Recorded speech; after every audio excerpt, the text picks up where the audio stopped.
welcome in. Happy Friday, everybody. Welcome to the Nick Club Wrestling Happy Hour. I am one half of your host and virtual bartender, Mr. Nick Teodoro. Joining me, as always, is my tag team partner in life, my wife, Miss Nicole. What are you having, Nicole? Oh, you know me. Some Tito's, some orange juice, some cranberry. Mr. Nick, tell the people what you're drinking and our three things for the show. I'm drinking my J-Lore 7 Oaks Cabernet, as per usual, as you like to say. Well, 3 women and Solo Sikoa qualify for the Money in the Bank match. We're playing Nick Club Beach Bash Trivia, and we're previewing WWE Saturday Night's main event. We're live from the Jersey Shore, kicking off summer here on May 23rd. This is the Nick Club Wrestling Happy Hour. Wrestling has more than one royal family.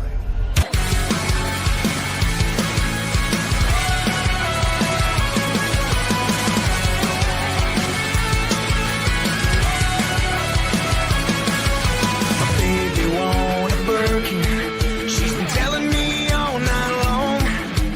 Gasoline and groceries, the list goes on and on. This 9 to 5 ain't working. Why the hell do I work so hard? I can't worry about my problems. I can't take them when I'm gone. 1, here comes the 2 to the 3 to the 4. Tell him bring another round when he's ready more. 2 stepping on the table, she don't need a dance floor. Oh my, good lord. Someone pour me up a double shot of whiskey. They know me and Jack Daniels got a history. There's a party downtown near Fifth Street. Everybody at the bar getting tipsy. Everybody at the bar getting tipsy. Everybody at the bar getting tipsy.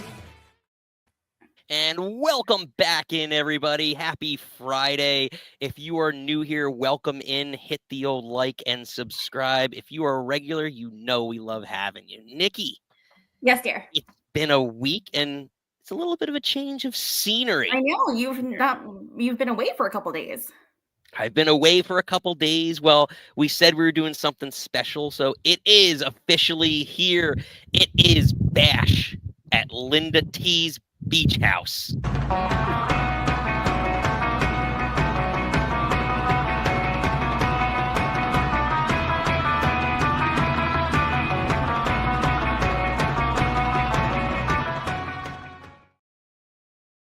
You have incredible balance, Nikki. If only in real life. But no, you are down bashing it at the beach at Linda T's. I'm manning the bar. It's weird being on this side of the bar, but someone's got to do it. Who knows what will happen if no one sits here? Exactly. You're picking up the slack. You're picking up the slack here on the bar, and I already giving stuff away in our chats and everything else. Unbelievable. You wait, sir. Don't tell everyone my surprises. I know. Unbelievable. Unbelievable here. So, Nikki, yes. Like I said, we're doing some beach related because it's Memorial Day weekend, the unofficial or the official, depending on how you view it, start of summer here, especially in New Jersey. So we did some beach related themes, and it's going to be a fun little night. So we got some trivia coming at you. But first, Nikki, we always like to kick it off with our favorite segment, Nikki's non-kayfabe news.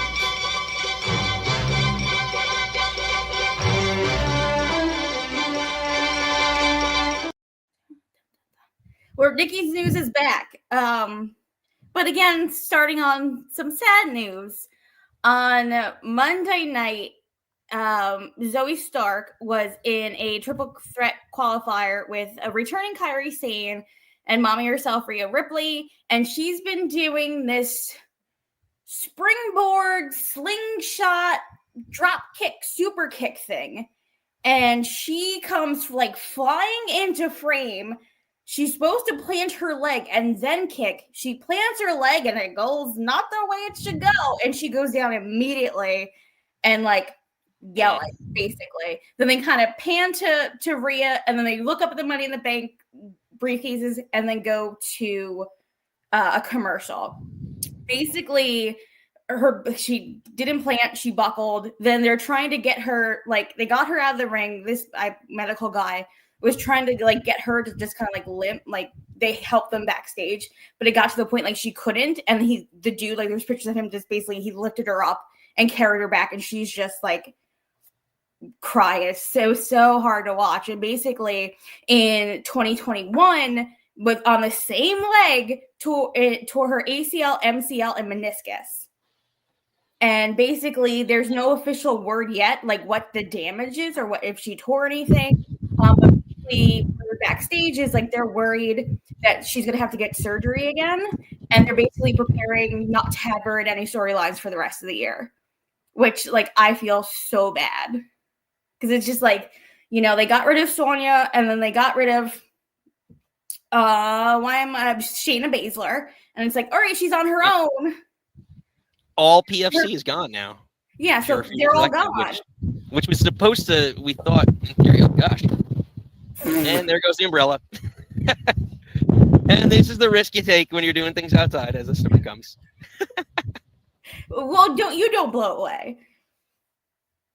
But basically, then I also feel bad for Kyrie because, like, also WWE kind of spoiled their own stuff because, like, it was like, oh yeah, Kyrie's back. We haven't seen her since December. She had that hand injury, and they spoiled she came back. And I kind of feel like, you know, Zoey was going to take the pin. Like, you know, Mommy was going to win.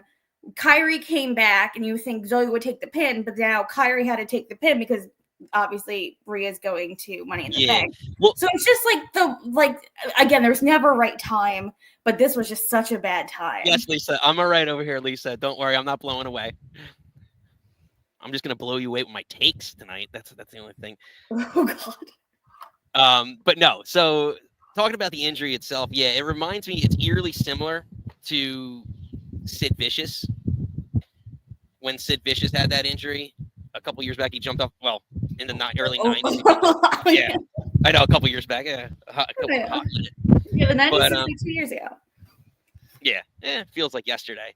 But ultimately, yeah, I think it's a shame because she has the most potential. She was the youngest of the three, and I think they were trying to strap a rocket to her with that group. But yeah, we'll see where, you know, when she comes back, where she goes. It's a damn shame because, and I also wonder, was she, yeah, like to your point, was she supposed to take the pin in that match? I assume like a returning Kyrie and Rhea, like I'm pretty sure she was there to take.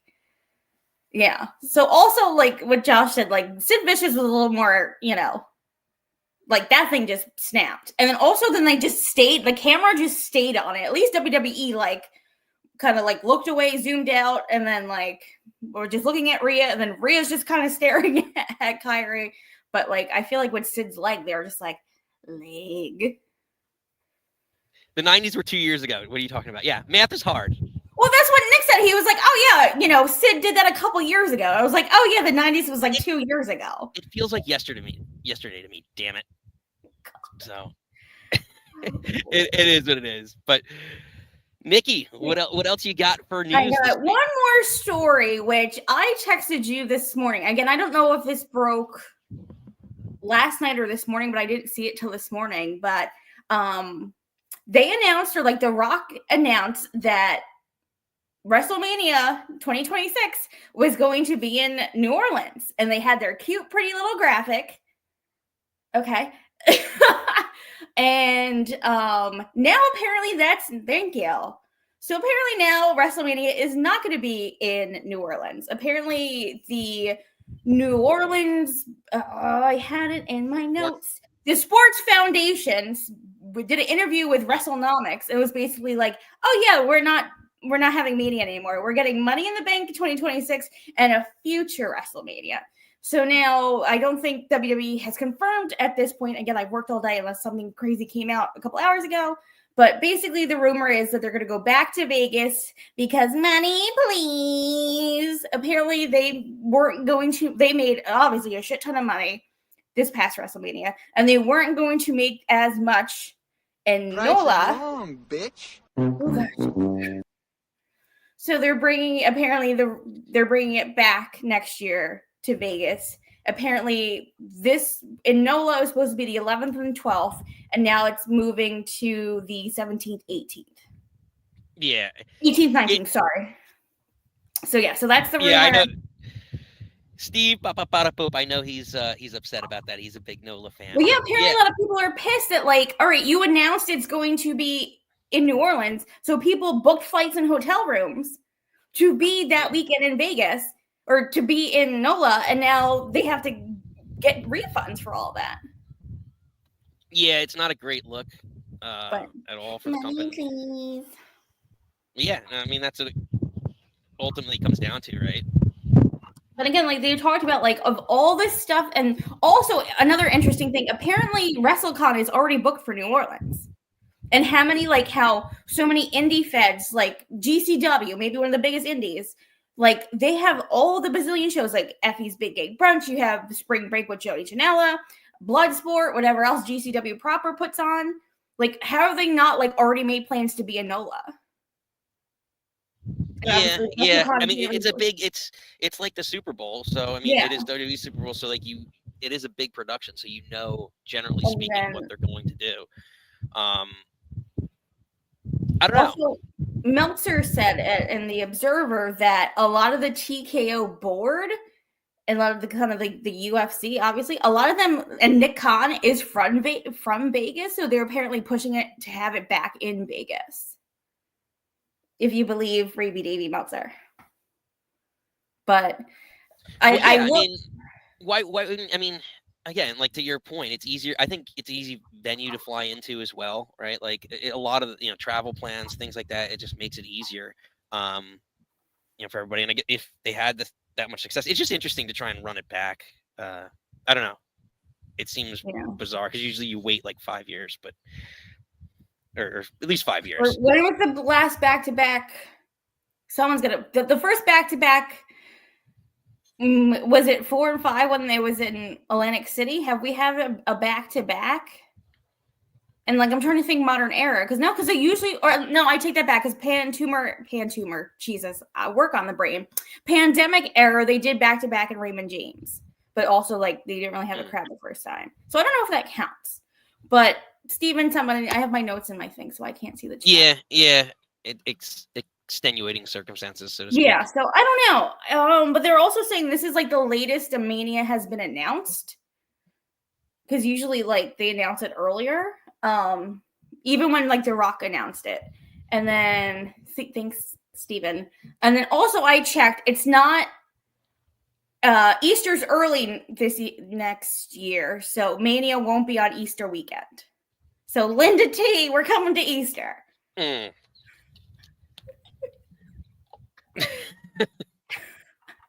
Josh, it's a very adventurous day. Yeah, of course it was like nice all day until the last like 15 minutes. But according to my app, it's supposed to clear up if I could just make it through. So weather that storm, baby. Yeah, come hell or high water, we're doing the show. And the good news is that this is the first we have. You may have heard this. Rumors of Glaren Meltzer was reporting about it, but Celine Dion has one in Vegas, but we've been asked at Linda T's Not So Airbnb to do a residency. It's fantastic. That is also some of Nikki's non-kayfabe news for the week is the residency. We're coming back here to deal with all the elements. Yeah, to deal with all the elements. We don't really care, rain or shine. We're doing the show. So Linda T forever. I'm like Samoa Joe with that poncho. We need you to get you tell Linda to get you a poncho. A Samoa Joe poncho. She's probably got one in the closet. Nick Club. That's the next Nick Club item in the merch store. Nick Club ponchos. Let's go, rain or shine. Don't knock over my glass, though, Win. Unbelievable. Oh, Lord help us. We're going to get through this show. We're going to do it. But, Nikki. You can hit it. I was going to say hit it and quit it.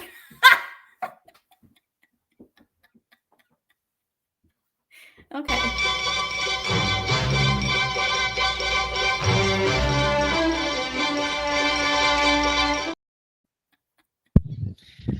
All right, Nikki. Yes, babe. Who doesn't love Linda T? Linda T's getting over forever. Linda T forever. Josh wants to be in the background like Good Morning America. Oh my God, that'd be like. It would be. Well, at some point later in time, we'll get a. I do have the other camera out here. We'll get some shots probably during our call-in section. It would make sense because I know you're on the deck. So if you're down on the patio and they all stand at the deck and look down on you, I'm on the cabana. I had to purchase this cabana. This is is the most exclusive cabana in all the Landa. It's like TRL, and you have to like look up and like, I'm here. It is, yeah. We look down like Carson Daly. You are Carson Daly. It would be great. Ugh. No, it's not made of metal, Steven. All right, Nikki. So we said it's Bash at Linda T's beach house. So let's get into it. We're opening up the phone lines. What? There's a prize. And this is dedicated to our dear Steven. If you win, you get a lovely box of rice around. No whammies, no whammies, no whammies. But get ready to call in and answer. Fastest winner first. Fastest winner, yeah. Fastest caller first. We're going to do somewhat of a kind of like wrap around. There's 5 questions for 5 callers. Beach themed. So the call-in link is in the chat. Nikki, are you ready? I am. I don't know these questions. Nick's like, I'm doing trivia, and if no one calls in, you have to answer them. So please, everyone calling, because I'm not trying to lose at trivia at my own bar. So, yeah, on the night you host. Yeah. Gosh. So, Nikki, yes, let's get ready for Beach Bash trivia.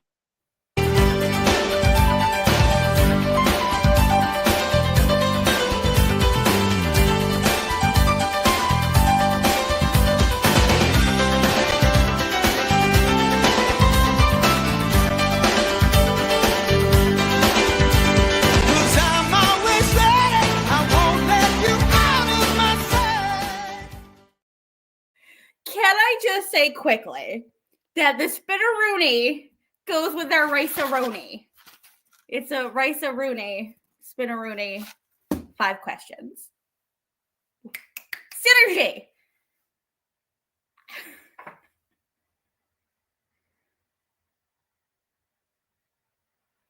Baby, you're on mute. You have to unmute yourself. Oh, forgot about that. My bad. I'm assuming you laughed hilariously at my joke. I did. I was laughing hysterically. So, before we get started, Nikki, we have our first contestant. Oh. And as we like to say, we like to do on the show, ladies first. Ah! So for all her believers, we're bringing it in, Lisa. What up, guys? What's up, Lisa? I'm nervous. Happy Friday. Happy Friday. You got it. Oh, and you guys on too. She's got a lifeline. Oh, we got calling. All right, we'll allow it. I'll allow it. Tag teaming. All right, You just Lisa. got home not knowing what the hell is going on. I just got back from the gym, so it's fine. It is trivia. Okay. It is beat-related trivia. Well, you can actually do 2, because then Lisa can get 1, and then Joho can get another. So this actually knocks out 2 with 1. There you go. First up, Lisa, you are the first question. Which wrestler used Surfin' USA as entrance music on the Indies? I'm gonna say A, Colt Cabana. Is that your final answer? Yes, that's my final answer. Nikki, would you like to chime in? I'm gonna go D, Orange Cassidy. D, Orange Cassidy. Joho, you wanna throw a guess in here? C, Zack Ryder. C, Zack Ryder. Well, you are Oh. You're right. Exactly. Joey Ryan. Yeah, I know. I think Nikki might have might have just guessed against it. Just Because we're not supposed to talk about it. I know, I know. It's not the case, but it was a deep one. It's a tough one. It's a tough one. But we'll give you both another shot at this. Round 2. Oh God. Are you ready? Yeah. Yes. Hey. Oh, good. The one promotion we don't watch. Yeah, thanks. All right. Hold on. I'll give you a fair one. Hold on. Okay, here we go. This is a good one. Okay. Which WCW legend once starred in a Baywatch episode? That's perfect for that song that we just did. Ooh. In a Baywatch? Shoot. I want to say Hogan, but I'm leaning towards Macho Man. All right. No, you know what? I'm gonna say Sting. You're muted again. Stop muting yourself. Yeah, no, I'm just listening. Okay. So she's saying Sting. Mm-hmm. Joho, who are you saying? I'm gonna say, you know what? I'm gonna go with my wife on this one. I'm gonna say Sting. Sting. Nikki? I'm gonna say trick question. Weren't all of them on that one episode? Wasn't there like a ton of them on that one episode? Oh. Ooh, that's a good one, but it's a good question. But you are all wrong. It is the Hulk Hogan. I should have stuck with my gut. Yep. Josh got it right in the chat. Go, Josh. Wasn't I could have swore there was like an episode with like Macho Man and like wasn't like Vader there? I thought there was like more to than just Yeah. There was another one before one of the like Vader.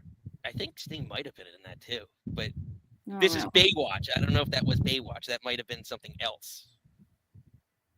Yeah. I was feeling Hogan too, and I should have just stuck with it. I But was initially thinking Hogan.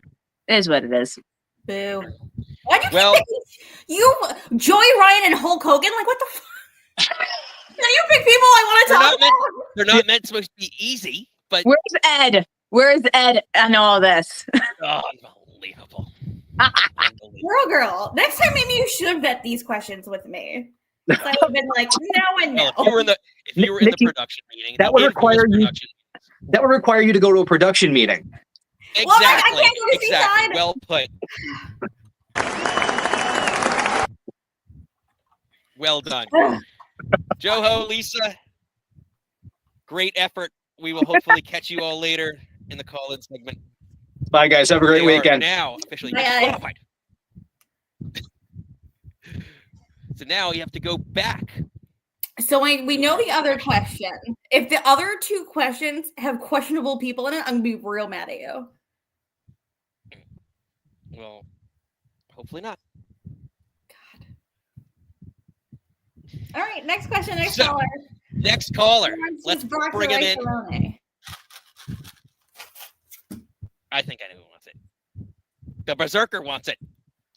Steve, ba-ba-ba-da-boo. I only used to watch Baywatch for the writing. So Steven, I love you immensely. All right, Steven. can I Are you ready? Bob? What did you say? Can I spin the wheel, Bob? Yes. Yes, we're doing game shows now. We're bringing game shows back. So, Steve, are you ready for your question? I'd like to phone a friend. You already did. Too late.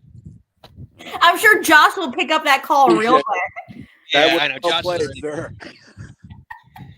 you're on Josh's speed dial, whether you like it or not. Oh dear. Lisa's losing it in chat.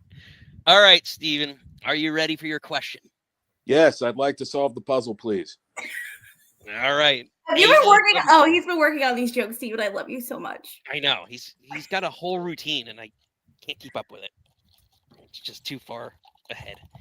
Steve, your question. AEW held Bash at the Beach in what year before it became Beach Break?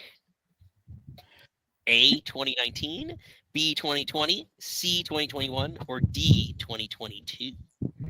You mean the question you put up for 30 seconds so that I would have a chance to Google the answer? I'm hoping you didn't do that. I would get this question.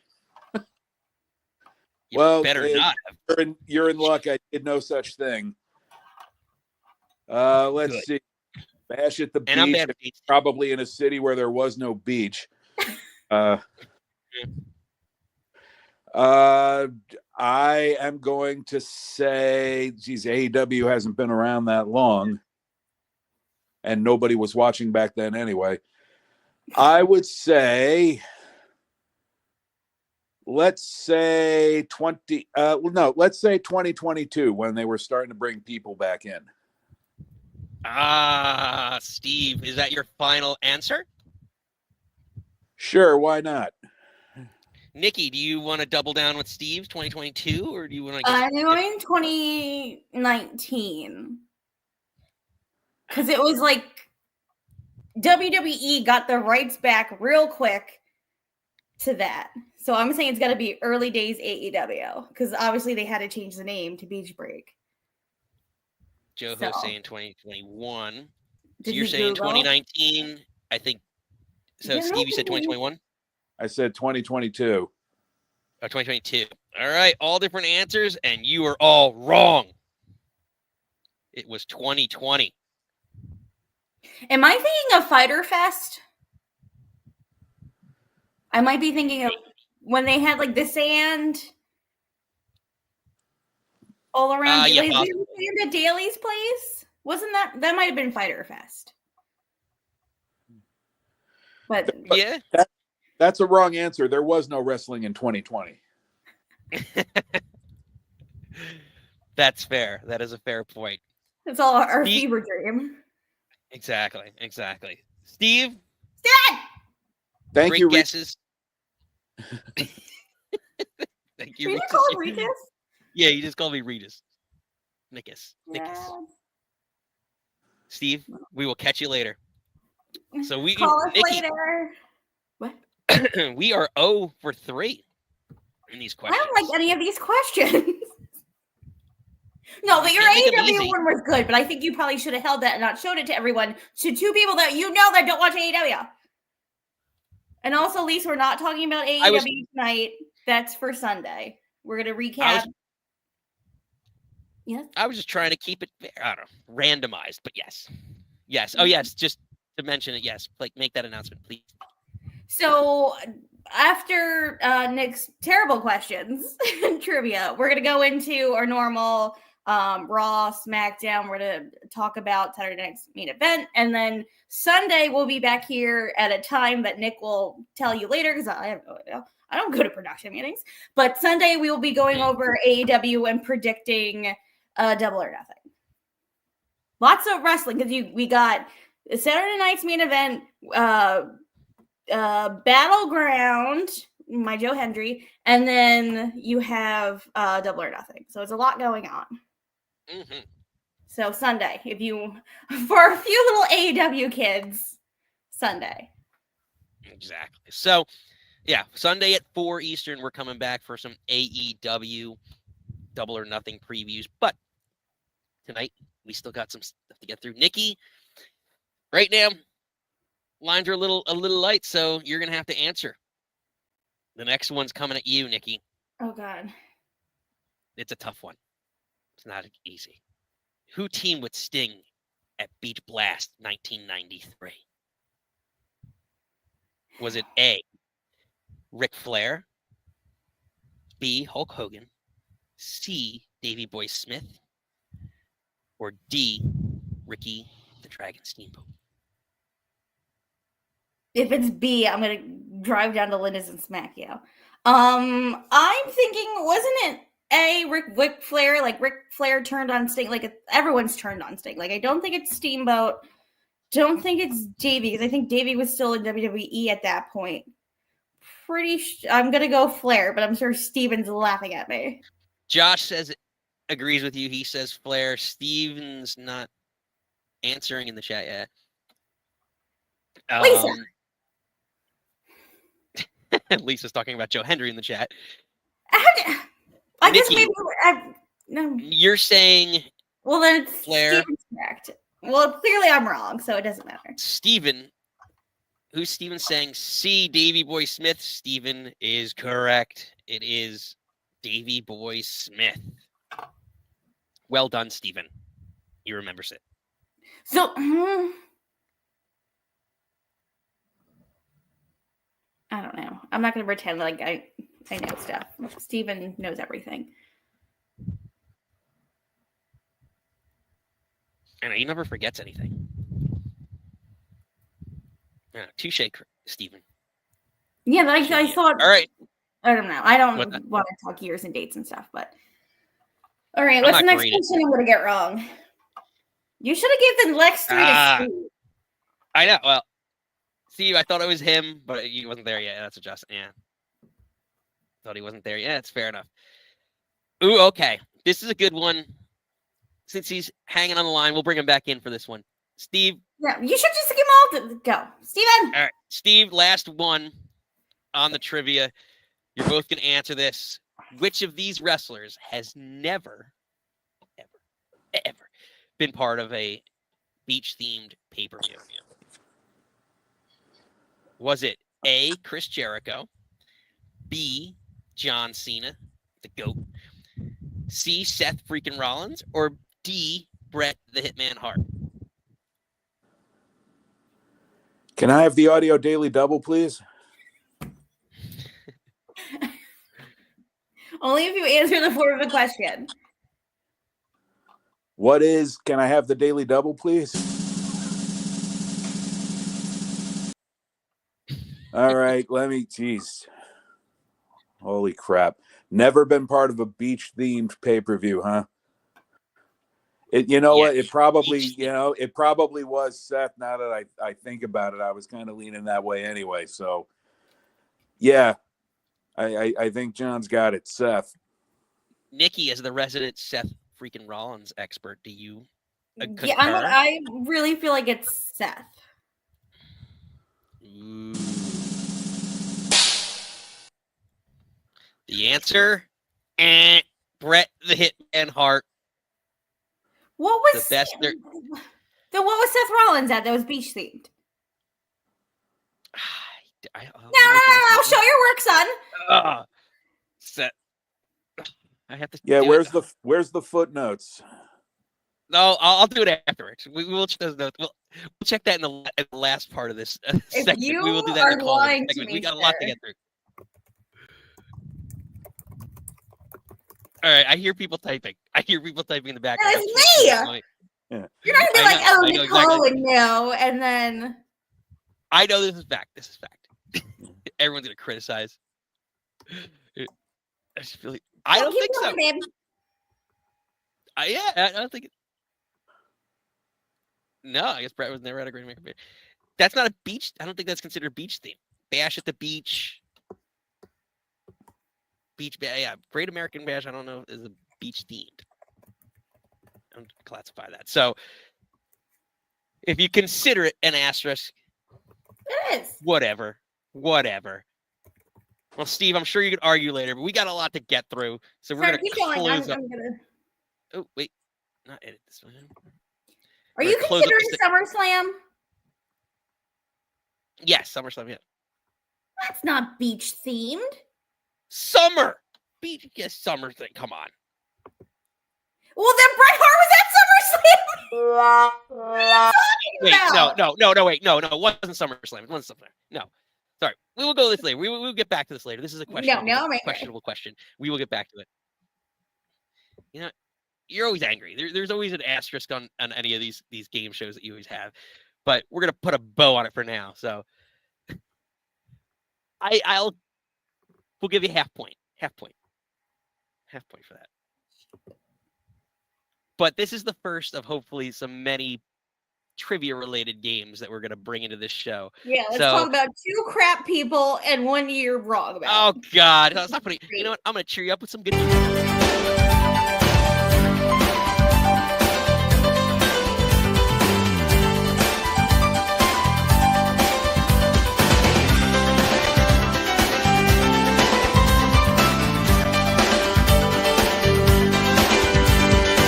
I'm always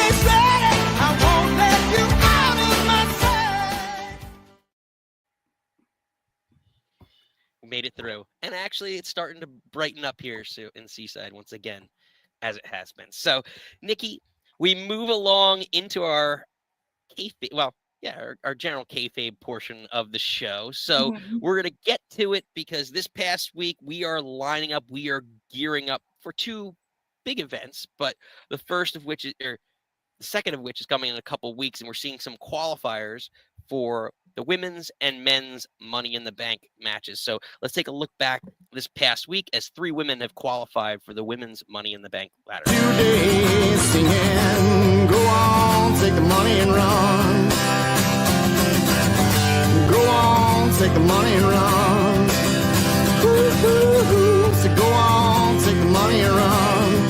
Oh yeah, go on, take the money and run. Woo-hoo-hoo.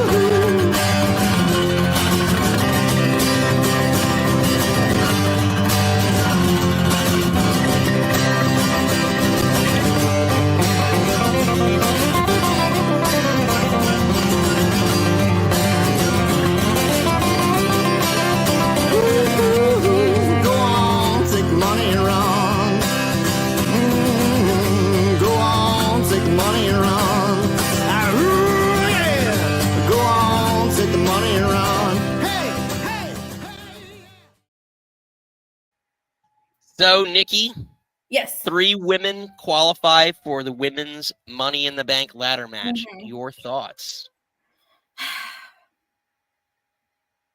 I want to say justice for Chelsea Green and tear some mediocrity. She's so goddamn good. And I'm wearing, you can't see, but I'm wearing my Chelsea shirt. Justice for Chelsea. Again, MVP. We talked about this last year. Like, we knew Tiffany was going to win, but we were rooting for Chelsea. MVP of that match, the push off the ladder through the tables, chef's kiss. Her taking the pin, like, why have Michin in the match? Like, Michin, I thought Michin was there to take the pin. And then I love Alexa being back. I don't like the pose of the Sister Abigail, and then you have to, like, move your arms to hit the DDT. I really don't love her finisher. And I know you want to get Alexa in the match. I get it. Whatever her and Charlotte Flair are doing on the side, Nick, you can hit my thing. Hated it. I don't want them near each other. I don't want Charlotte doing anything. I don't like it. I'm not really loving the SmackDown women. Hated it. Not really loving that scene right now. But Yeah, before we move on to Raw, like, yeah. So you mentioned again Chelsea Green taking the pin in this match. Yeah, Michin was in this match to take the pin, in my opinion, and not having her do that was a mistake. Now, to me, I said this to you before because I watched it on delay, and you were a little bit ahead of me, and you're like, you knew what was happening. And you're like, who do you think's winning? I'm like, well, it's either Alexa or it's going to be Charlotte because of not Charlotte, sorry, Chelsea. But I think it's going to be Alexa because of the way that the event is in LA this year. They're going to want to have a star-studded match, and that's what it seems like it's lending towards. Not that Chelsea's not a star, but like they wanted to have Alexa in this match. They wanted to have Rhea Ripley, well, as we'll talk in a second, in this match. That LA is a big market for this pay-per-view, which is it's a big pay-per-view, right? Like as you said earlier in the day, New Orleans is getting Money in the Bank as a part of their consolation prize for losing WrestleMania. So I understand it.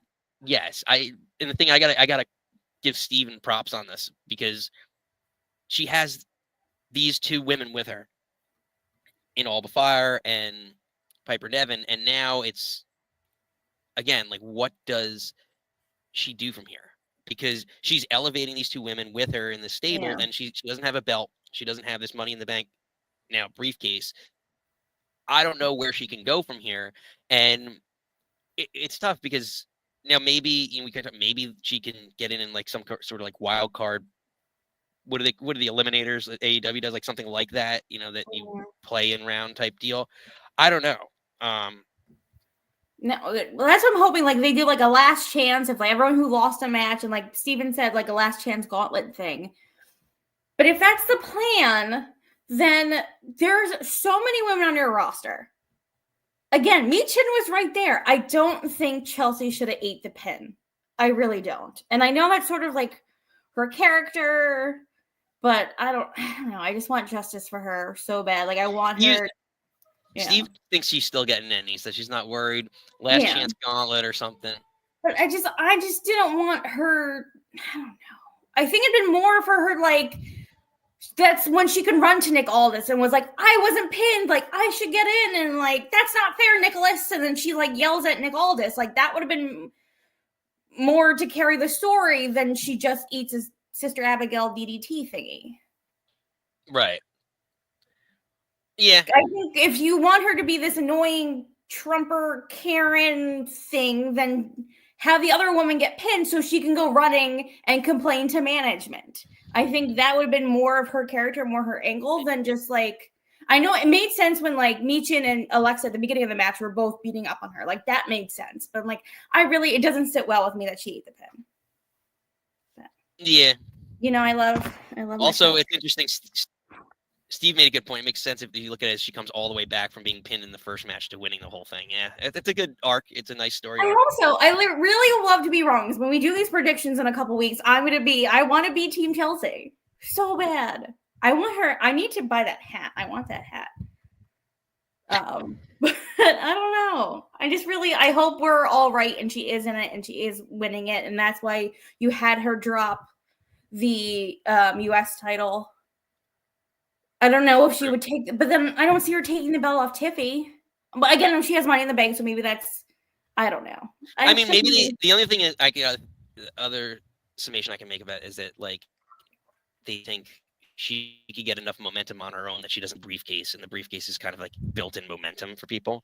That's the only other logic I could think of it. But yeah, I'm not sure. It'll be interesting to see, but yeah, it'd be nice to have her in that match. Because I do think, yeah, she's ready to take that leap to the next level. But again, as we go through it, that was just one of the three matches that took place. So we go into, this actually bleeds into Monday Night Raw. So where Roxanne Perez takes on Natalya and Becky Lynch in what was a pretty solid match. This was such a fun match.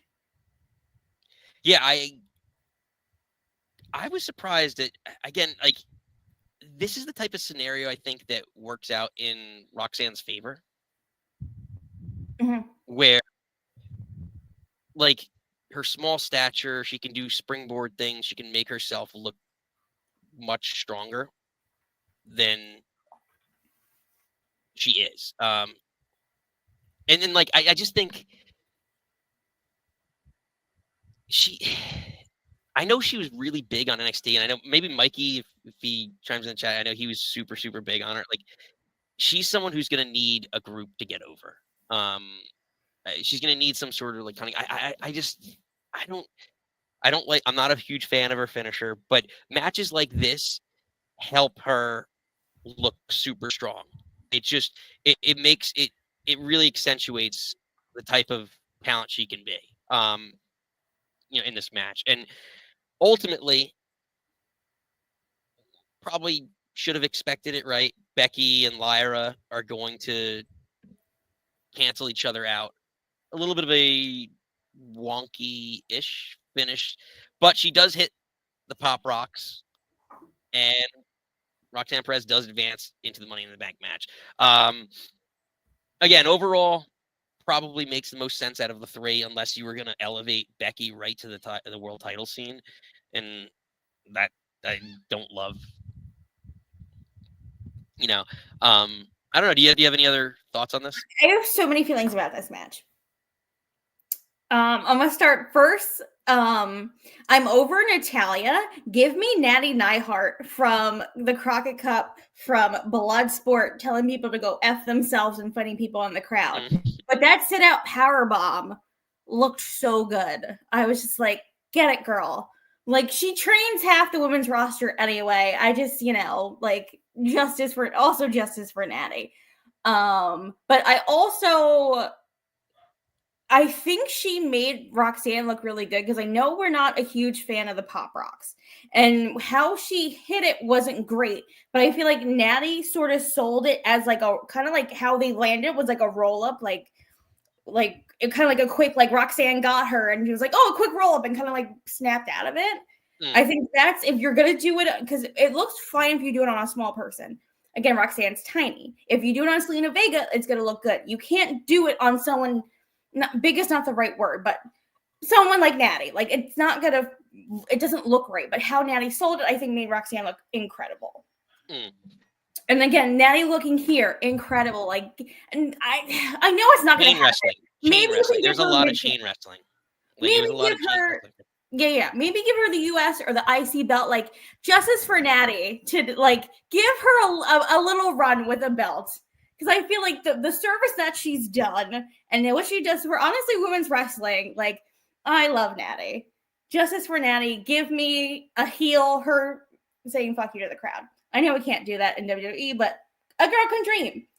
And then watching when I guess I should have expected, but maybe I was just like kayfabe in it. When Lyra came out and pulled Becky, I popped. And then I said to you, I was like, do I like Lyra?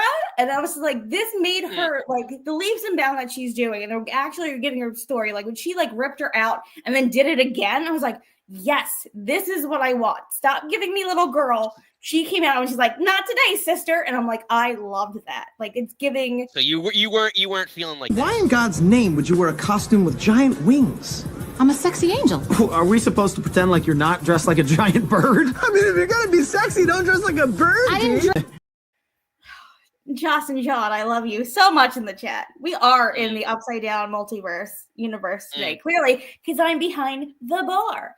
But if she comes out with dumb bird wings, I'm gonna call her a big dumb bird. But I just feel like they're giving her this more of an edge, more of a character. Like Becky screwed her, and now she's screwing Becky.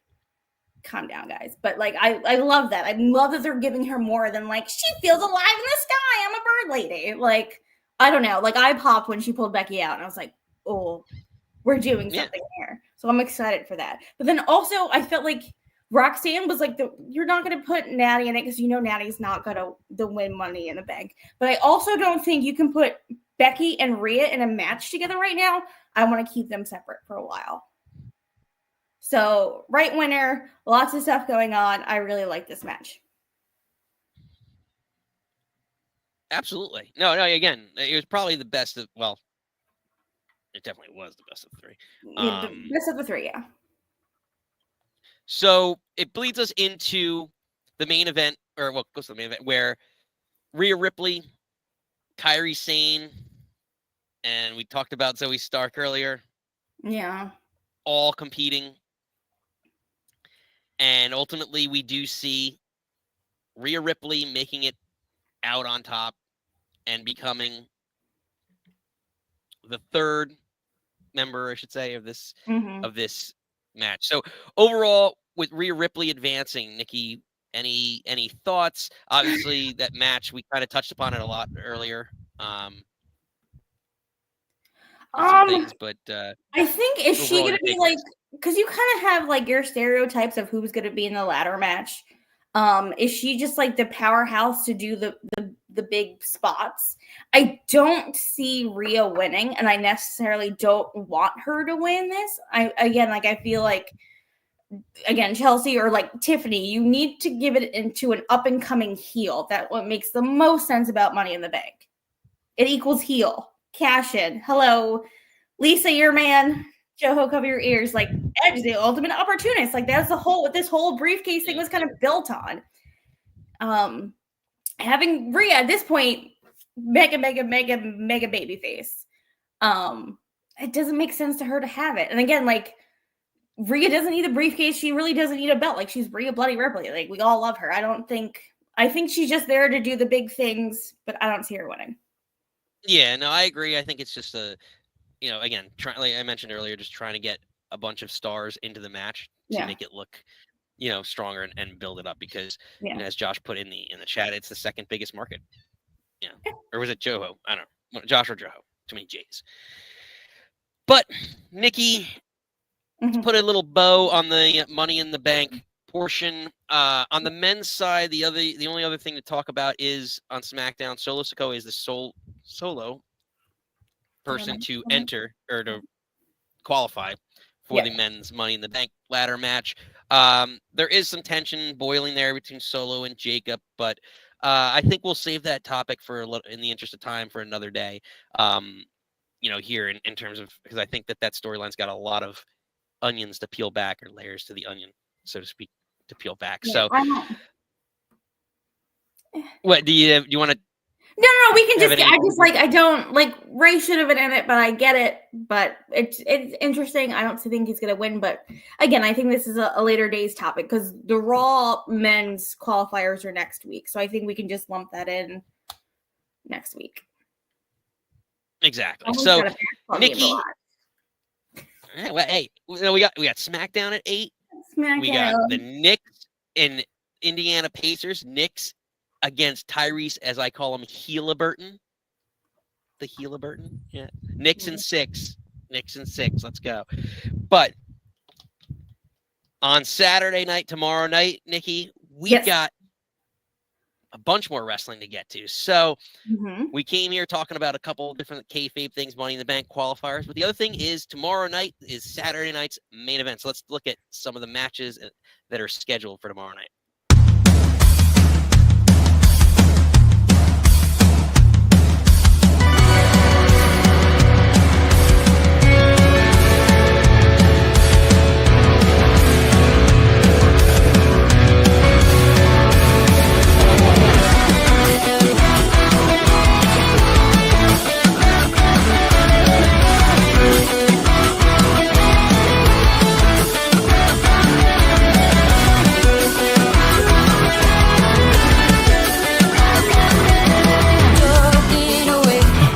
But Drew McIntyre makes a guarantee it happens. Only one man is going to walk out of that cage. The other is leaving on a stretcher. You don't know John Cena like I know John Cena. That man at the press conference was not John Cena. The John that I know, he wouldn't turn his back on the people that support and love him. The John that I know, he wouldn't be talking about ruining wrestling. Put his friend, his brother, through a table. I don't want to fight John. But if I have to beat him back to his senses, then I will do it.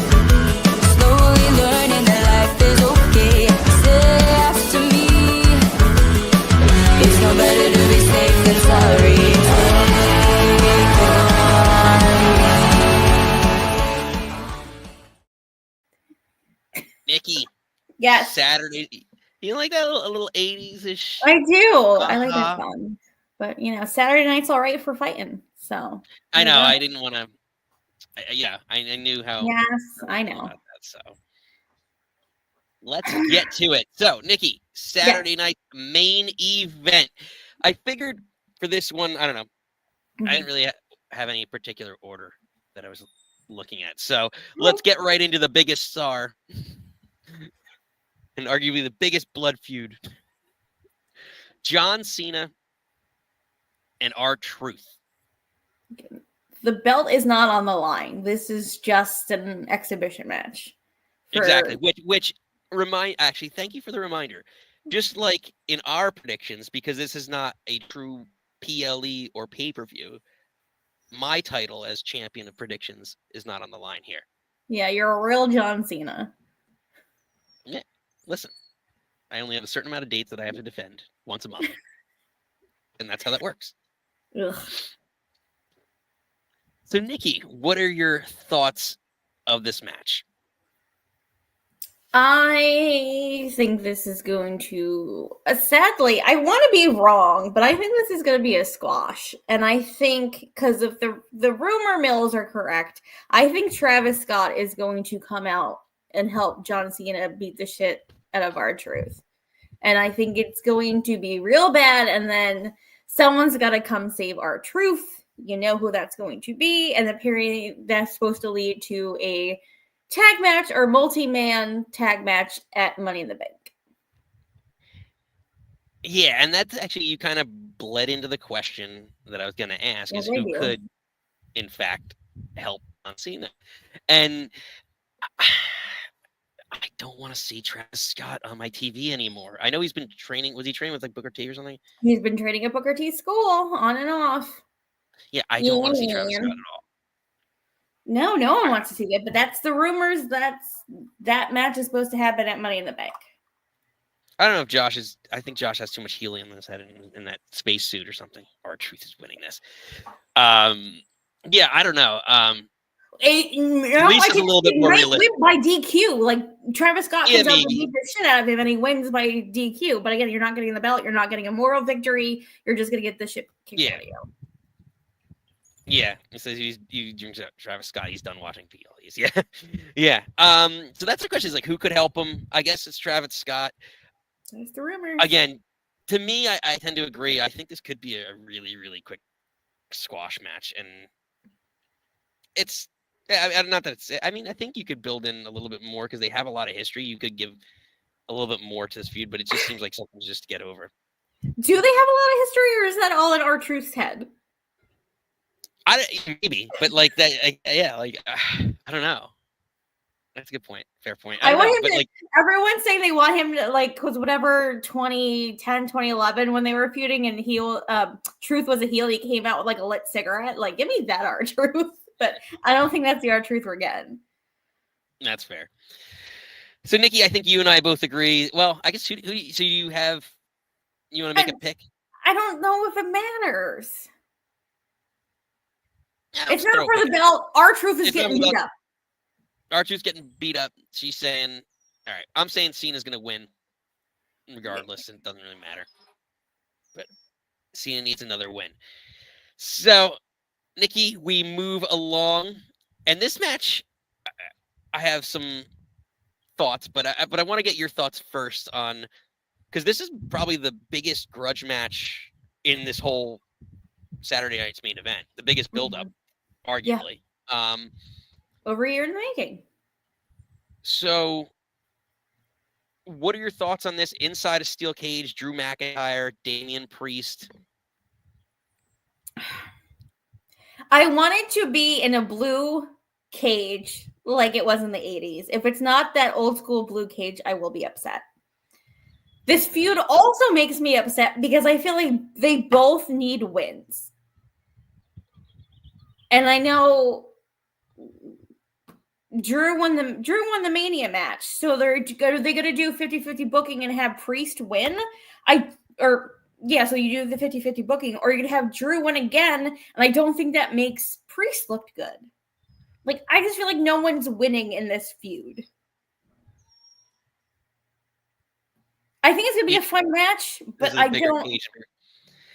Yeah, no, the CM Punk McIntyre feud was definitely better. But no, I think this is, I think this is kind of, you kind of touched on it to some extent, Nikki, is like, I think this is kind of payback for McIntyre's work with Punk the whole year. He's owed a feud, and he's gotten screwed out of the world title twice because of Priest. So, in storyline, this makes, I think McIntyre deserves it, because I think McIntyre is going to end up somehow being, he might even be the person, maybe not, to dethrone like Seth Rollins, but I think he's going to be 2025's big breakout. I mean, he was breakout, but I think it's going to be his redemption story of getting a world title, because I think he's deserved it.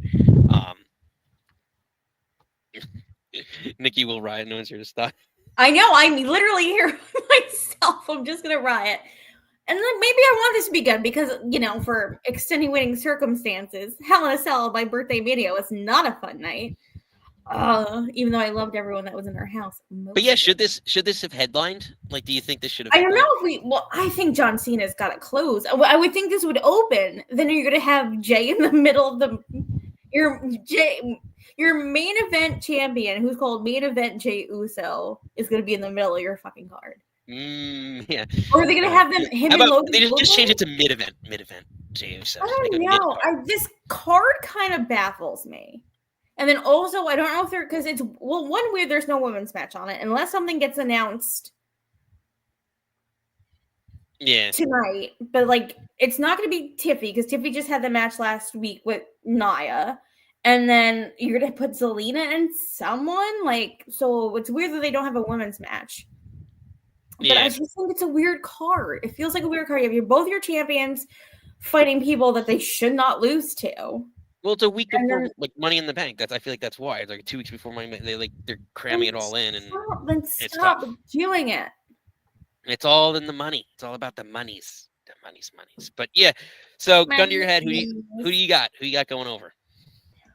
I want it to be Priest. As much as I love Drew, I think this you might have to do 50-50 booking because again, neither of them should lose. Drew won. I know.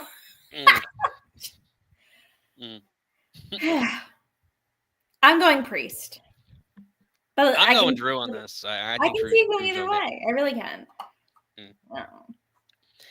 So we talk about this being one of the biggest grudge matches or biggest feuds on the card for a Saturday main event. The other one is probably this one.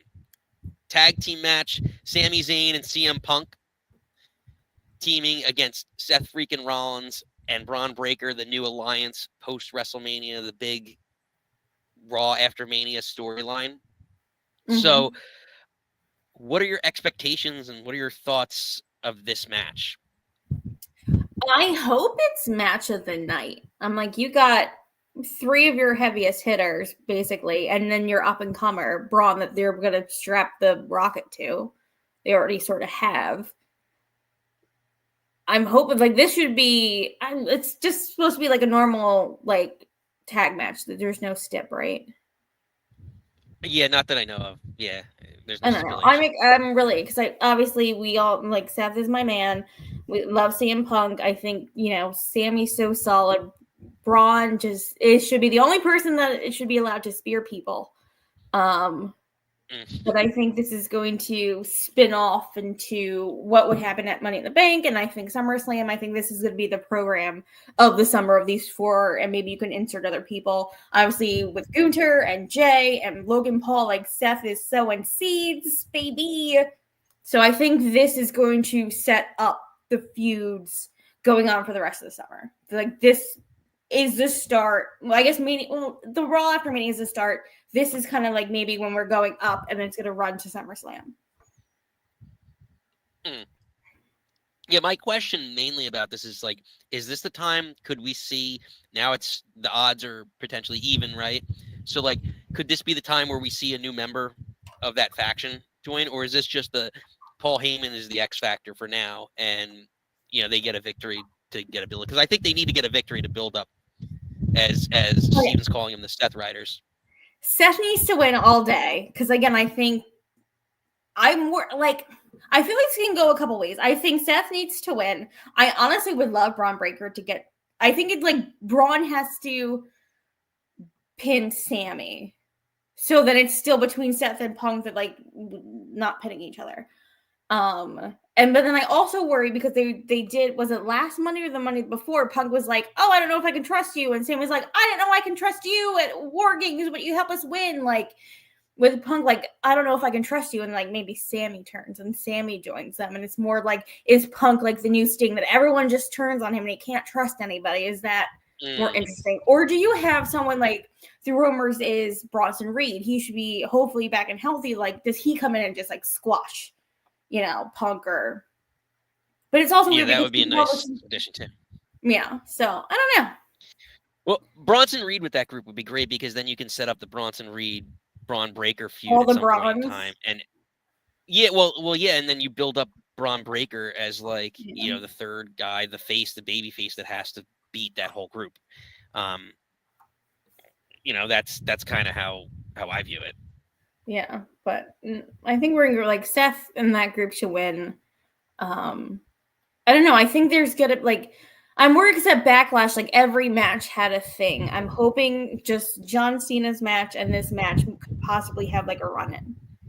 But like, I don't need like every single match. There's a ref bump. Someone comes out. Thing like Backlash. That was too much. I don't want to see a repeat of that.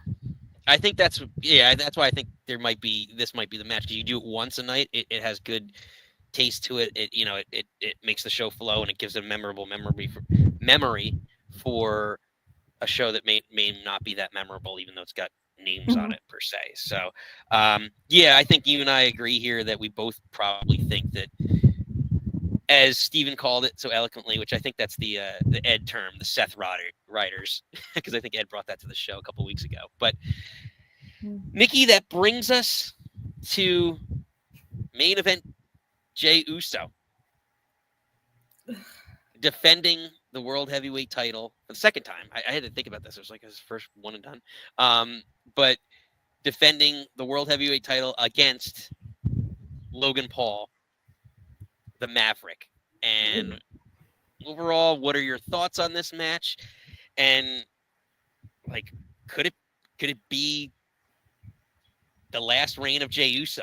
He's looked weak for a while now, so again, we talked about it last week, how he looked weak as shit. And again, I love this little, Triple H thing that, like, the end credits go. You watch CM Punk and that crew go that way, and then they pan to Jey in the ring, and the ref's holding up his arm, and then all of a sudden, boom, Logan Paul's out of there. I love that chef's kiss. Logan Paul cannot win. I don't think you're going to have him choke out Gunther to drop the belt to Logan Paul on, again, NBC. I don't want there to be another schmoz thing. I hope it's maybe a quick roll-up or something.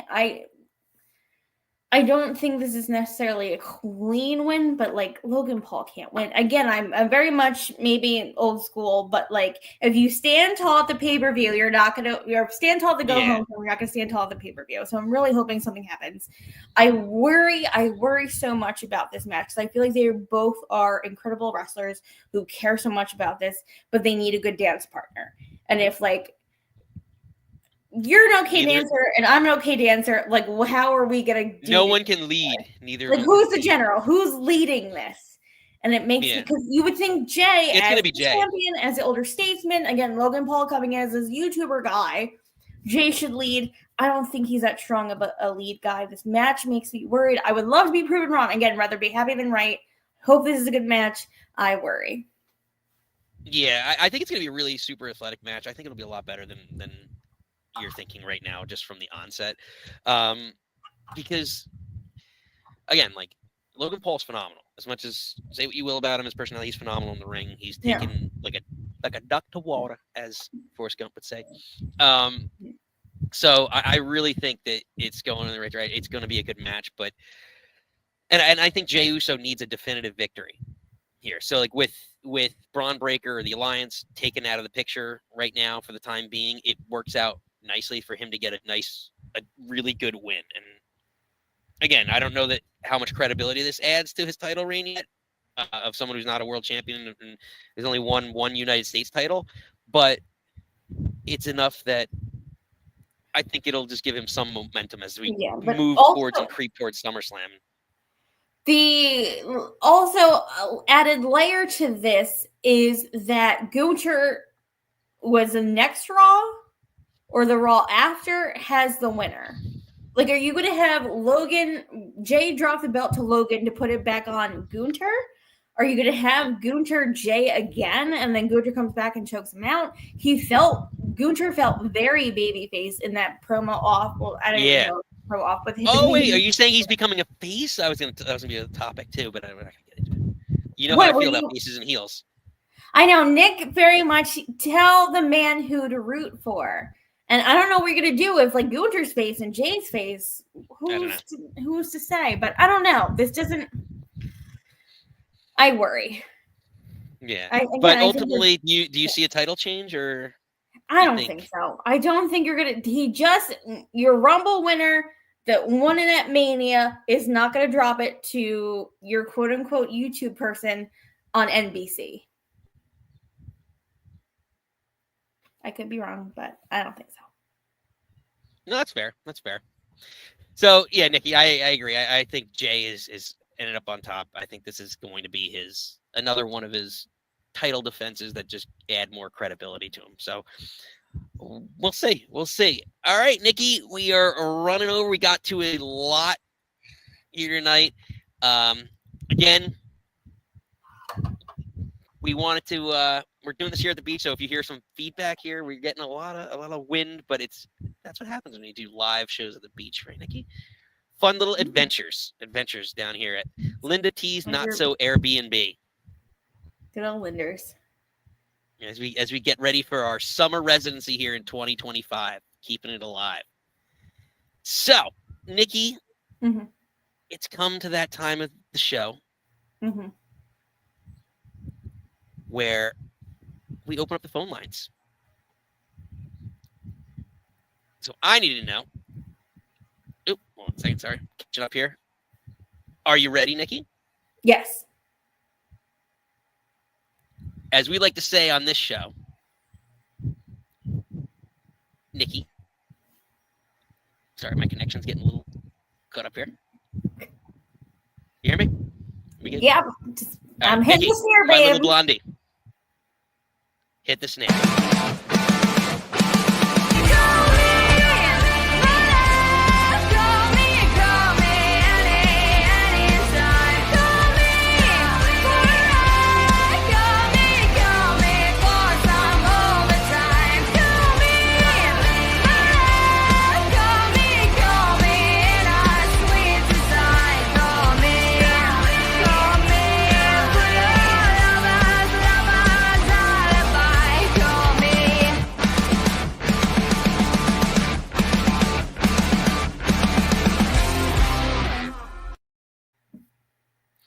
All right, Nikki. Yes. Are you ready? Always. So, first up, sometimes we throw some new folks at you on the line. So the first up is actually, as I'm putting this down, the win. You never know who's going to show up at happy hour. Exactly. You never know. Couple weeks, I don't know. Time is confusing, but a couple weeks ago at 90s Wrestling Con, our friend and regular Lisa and her believers joined us at 90s Wrestling Con. We met some amazing people there. We had an amazing contest and giveaways, and met a phenomenal person there who is an author, entered our giveaway, and actually was the winner of our giveaway. So we're going to bring him on the show. Ladies and gentlemen, now it might be a little confusing because for me, like, not dyslexic, but like, I don't know what the term is. For me as a Jet fan, I got really excited for a second because I'm like, oh man, this is super, you know how I get, Nikki, with sports and things like that. So, but ladies and gentlemen, let's bring him on. He's a wrestling author, new friend of the show, Ryan Rex. Ryan, welcome in. Hashtag Ryan Rex, not Rex Ryan, by the way. I know. How many times do you get you'll that? see a picture of my book and Rex Ryan's foot fetish everywhere on the internet. It's the strangest thing ever. Forgot about that, didn't you? Oh no, yeah, we try to forget about it. Dark humor is what we like here. What can I say? Well, Thanks Ryan, for having me on welcome the to show, guys. Cheers. Hey, pleasure having you. Welcome in. As we like to say here, what are you drinking? What are you thinking? You know, no obligations, alcohol related. We always just like to have a couple cocktails here at the bar. So I'm a Sazerac man. I plan on making one as soon as I get off the call. I wanted to have one earlier, but I took my family out to eat, so I just kind of jumped on. Yeah, they had a special request, so we ran out real quick, and then I was like, I got to get back, so here I am. But that's cool, man. Awesome. Well, that was my first wrestling con, and I had a blast, dude. I was like a little kid. I had never been around superstars before, so I was running around getting them to sign I was taking pictures with them, holding my books, giving out free copies and stuff. And I had a weird thing happen to me. Al Snow, the guy who's taking the money for Al Snow, was like, yo, man, don't look now, but people are stealing your books every time you walk away from the table. And I'm like, what? You mean people want my books like enough to steal them? I'm like, this is great. He's like, what are you talking about? You nuts, dude? I'm like, no, man, nobody ever steals books. This is awesome. What do I care? I don't know, dude. I'd probably give them I don't know how to market. I'm a guy who sits in a room and writes books. Like, I don't know how to get out and network with people. Welcome to the wrestling convention world, right? Like, it was great, man. I had a blast. So thank you for having me. This is my book. I think I gave you a copy. There are, I actually tagged the chapters that take place down the shore. It starts at chapter 11, which is around page 70. And then it goes to about chapter 20, which runs to about 110. So that covers like that's like the end of the first act, like the first 100 pages. There's about 290 pages in the book. But the wrestlers have to rob a bank to bail their promoter out of the gambling debt. He goes, the story is they tried to move their small wrestling promotion in Mid-Atlantic, which is based out of Lancaster, PA. Don't ask me why I picked that. I think I just grabbed that out of a hat, to be honest with you. And they are Mid-Atlantic Wrestling, MAW. And they try to expand down south into Atlanta. And when they do, the promoter, he's an alcoholic and he's addicted to gambling. And he goes into this biker bar, which is really a strip club where let's call it a place where strippers go to die. Like it's all old strippers and they have to hold on to the ceiling rafters to kick a leg up. And this place exists. I'm not going to say the name, but it's real. And the biker he's a bookie, and they get ultimately there's a gambling debt, and the guy and Scott, the main character of the book, when he becomes champion, he finds out about this debt, and he's just like, oh man, like I had my shot, now I got to do this, like what's going on here? And they end up robbing a bank to pay off the debt, because the biker has this skill where he likes to crack safes. He's like, if you can get me the safe of a lifetime, we're clear. And that's what takes them to Avalon, New Jersey, to this bank that was built. And it was the only vault that was ever built by Boeing. They got out of planes and built this one vault back when titanium was new. And it was like the biggest thing. And it's actually something that really happened on YouTube. And I found something like it. And I found a person like it. And I found this guy had dense clusters of nerves in his fingers, and he could touch this vault and he could feel the little ticks and tocks when he turned the dials. And I'm like, God damn, that's a good story. So I kind of used something like that to make my story. And it was fun. And then afterwards, like their whole cover and why they're they blame it on a bunch of surfers, which you guys understand that reference, right? Point Break, right? Yeah. So they blame it on a bunch of surfers because it was an inside job. So the people who were inside were like, yeah, it was these surfers. They left and they're gone. And the old man who runs the bank is like, oh, it makes so much sense with damn surfers. So it just kind of goes away. But their whole cover for why they're in town is because they do an event called Slam in the Sand, where they have, just this big, where they come out through the sand dunes. Like if you walk to the beach, you have the sand dunes, you have the little fences, and that's how they come out to their music. And that's their cover for being in town. So I thought it'd be cool if you had me tonight. It's fun. It's fun to talk about that. So you have to read the book to see if they made out. Maybe they get caught, maybe they don't. But chances are they might outsmart the cops in this little podunk short town. So we'll see. But crazy, probably. Probably, I don't know. There's one of the characters is a character named Dick, and he goes through some things, and he has a moment of zen where he quits drinking and doing drugs, and they end up back in Avalon afterwards because his dad lives there. He's trying to expand his little criminal empire into this shore town, which is the epicenter of all things in my book for some reason. And when he does, he finds himself as all ex-addicts and bank robbers do. They find themselves as these aspiring preachers and preaching to children. Mm-hmm. And he gets a job at this church, and he's preaching to these children. And he gets this brilliant idea where he feels like he's having a Messiah moment because he's not becoming the televangelist that he wanted to. So he convinces himself to build a cross and drag it 7 miles like Jesus did on Good Friday and hang himself from it. And his dad's like trying to say, listen, man, you got to stay out of trouble. Like you guys just screwed up. Don't make any noise. And all of a sudden his dad sees him on live television dragging this cross.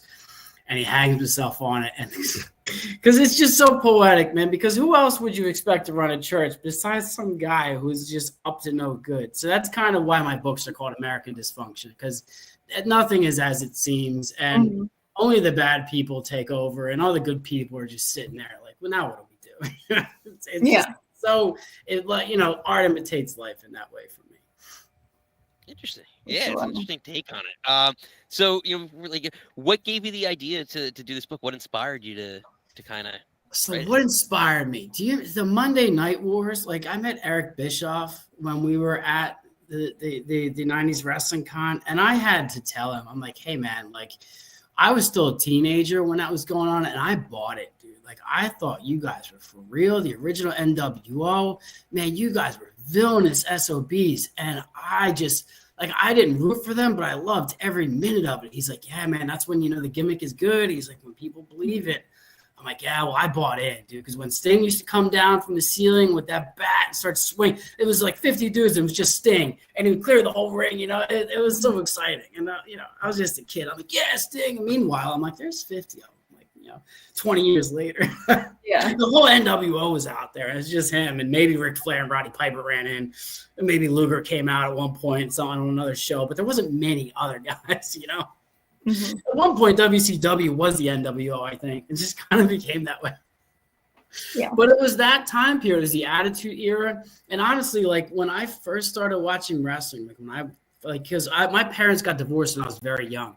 And I write about blue collar people from dysfunctional families, because I don't think people in my community, these communities, I don't think they have a lot of strong voices. And I went for it, man. This is my second book.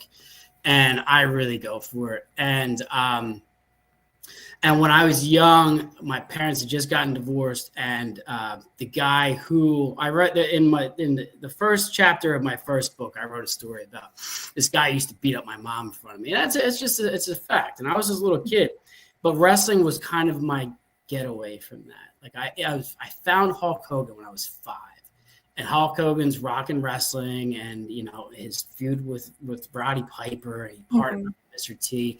Man, that was such, like, you talk about an escape for me, and you look at these guys, these big gigantic heroes. I'm like, yeah, that guy could beat up my stepdad, and I just loved every second of it. And like it just it was what took me away. And then when I was in high school, I had some similar family problems, and I think I watched wrestling a lot for a very same reason. Like it was something that got in me young, and I watched those guys because they're big, strong dudes, and they're heroes and villains. They're throwing each other around, and they're like superheroes. And I always loved superheroes, so maybe that was my inspiration. Like it was just like real stuff that I was feeling. That I would watch wrestling for a couple hours, and I'd see these big, strong dudes, and I'm like, you know what? This takes me away. This makes me feel strong as a person. And that's probably. Just being real. That's fair. Yeah, that's so relatable. Like I feel like that's why we all watched it. Like, oh, it wasn't great, so I'm gonna watch this thing because this makes me happy. I'm gonna watch the goodies do the good things. That's right. And I want to see the baddies do the bad things. And I want to see the goodies come out and kick some ass. Yeah. And now as an adult, I appreciate the baddies because they made everything so exciting. Yeah. So, and now that the kayfabe is worn off and I can see it for the spectacle that it is, it's just super exciting from both angles. Yeah. And I wish I could. I wrote my own universe. Like I'd never had a chance to write wrestling before. I've never had any opportunities. I call myself plumber by day, author by night, because this is what I do. I live a very wholesome double life, so to speak. And I like saying wholesome. I like being a normal dude, especially when you grow up. You were raised by Neanderthals and wolves. It's just like, I love being normal, even though I'm not normal because I just told you I live a double life. But it is what it is. Yeah. I can pretend, and I can do kayfabe on myself. But I got a little off point. I was able to create my own wrestlers. I was able to create my own little wrestling league where they travel, and I did the promos in the book. And there's about 10 different characters. Scott Planet Earth Miller is the main character.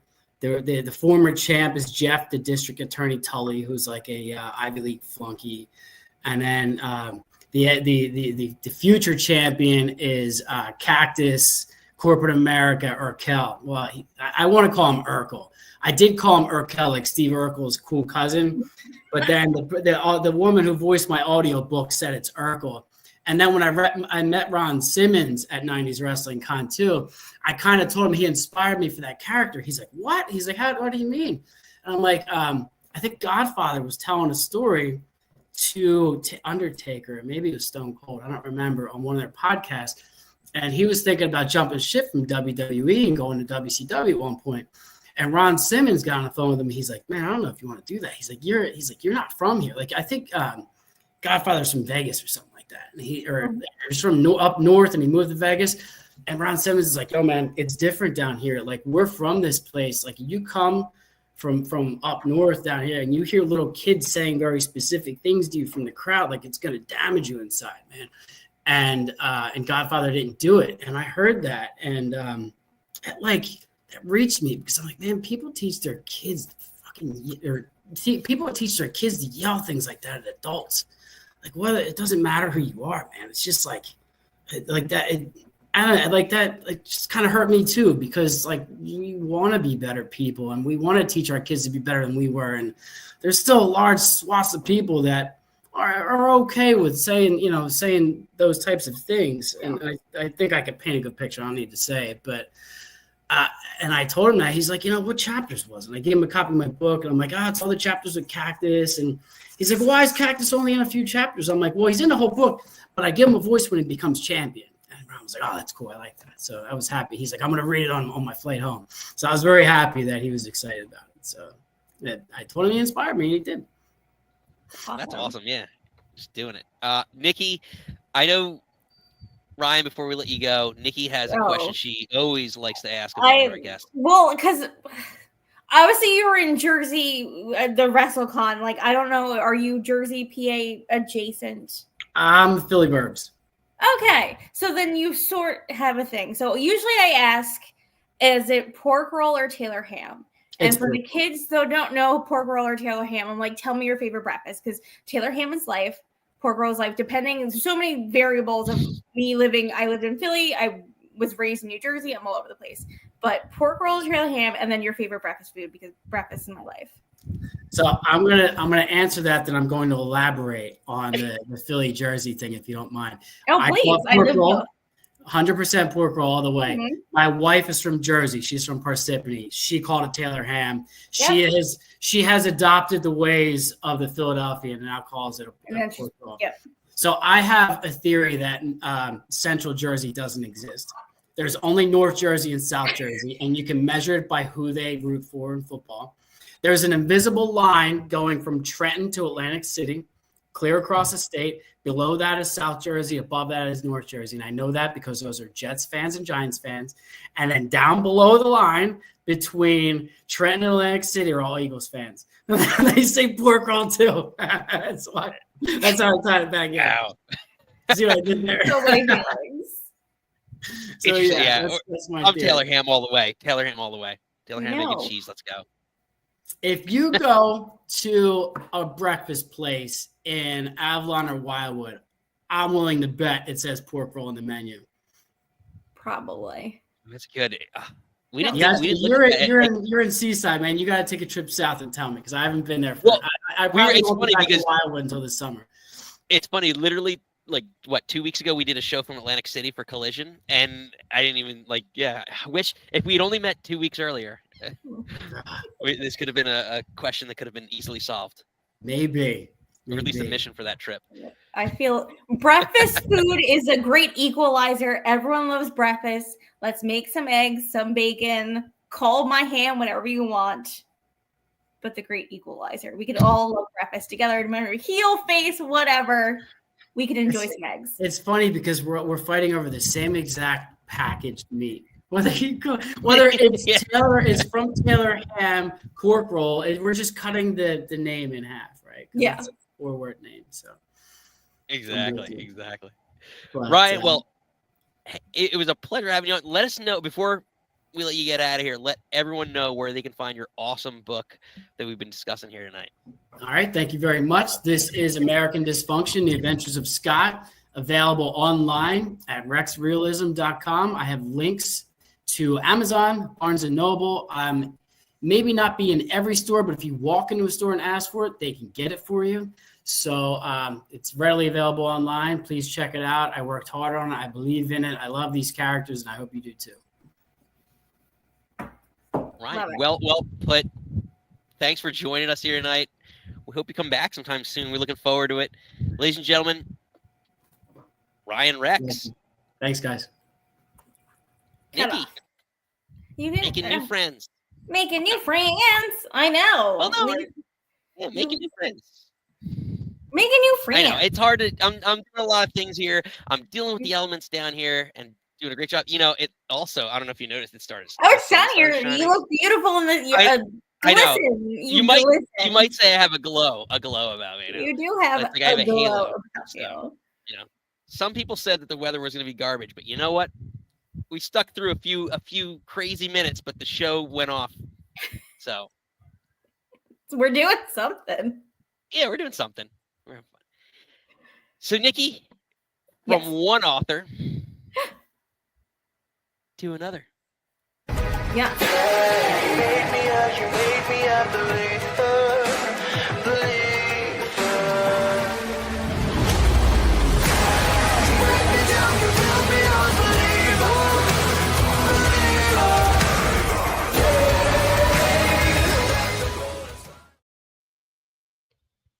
You're going to make me have to change that intro now. Why? Because the ending has only $2, and now apparently there's a third buck coming out. Oh, why didn't you check it 1,000 times? And then we will update it. Yeah, do not change the song. I love my believers. The song is going to stay down. Screw that. Oh. Yeah, I'm not changing the song. We're just adding more of your covers. Yeah, I spent a lot of time writing that song under the pseudonym Imagine Dragons. one of my many pseudonyms in the show. Believe it. Exactly. Love it. Well done, Lisa. Touche. That's what I do.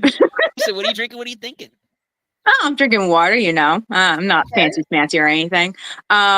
So first thing to Ryan, our awesome author friend that we met. If you're looking for help when it comes to marketing, I'm reading this book right now. How to Market a Book by Joanna Penn. So just a heads up. Hopefully that'll help you.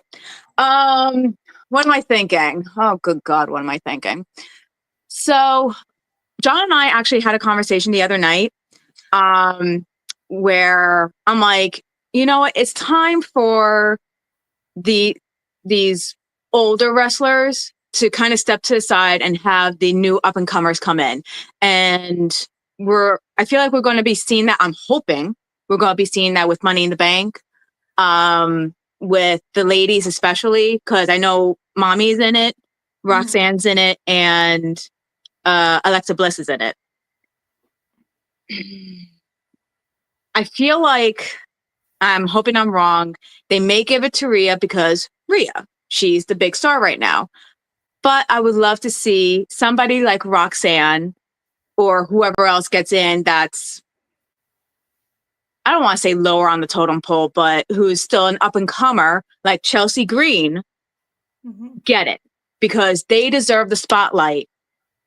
I love Mommy. I love her dearly, but it's time for her to take a back seat and give these up and comers a chance. Give Roxanne, give Chelsea, maybe even Alexa, because it's been a little while, but it's just time for them to take a step up. Yeah, I think they're big enough names that they don't need the briefcase. Exactly. When Cena won for the time and like Randy won, it's like you're already names. You don't need this. Exactly. And I don't know, men's they're still building up, right? I think Solo's the only one right now. Solo's the only one, yeah. I would love to see Solo win that. That would be flipping awesome. Have him come up. But yeah, it's definitely time for people like John Cena, who, if anybody saw my John's comments, he's sleeping on the flipping floor tonight. Team John Cena over here, pain in my ass. But no, it's time for them. However, speaking of, thank you for pulling that up, Nick. I would love nothing more right now than to see R-Truth as champion. Even if it's for 24 hours, give it to the man because he's been with the company for how flipping long. And has he even had a championship? Like a world title like that? didn't he have Big Gold? Big Goldie? Or was that his TNA run? R-Truth? No, R-Truth won the TNA World. I could have sworn he had Big Gold. Steven! No.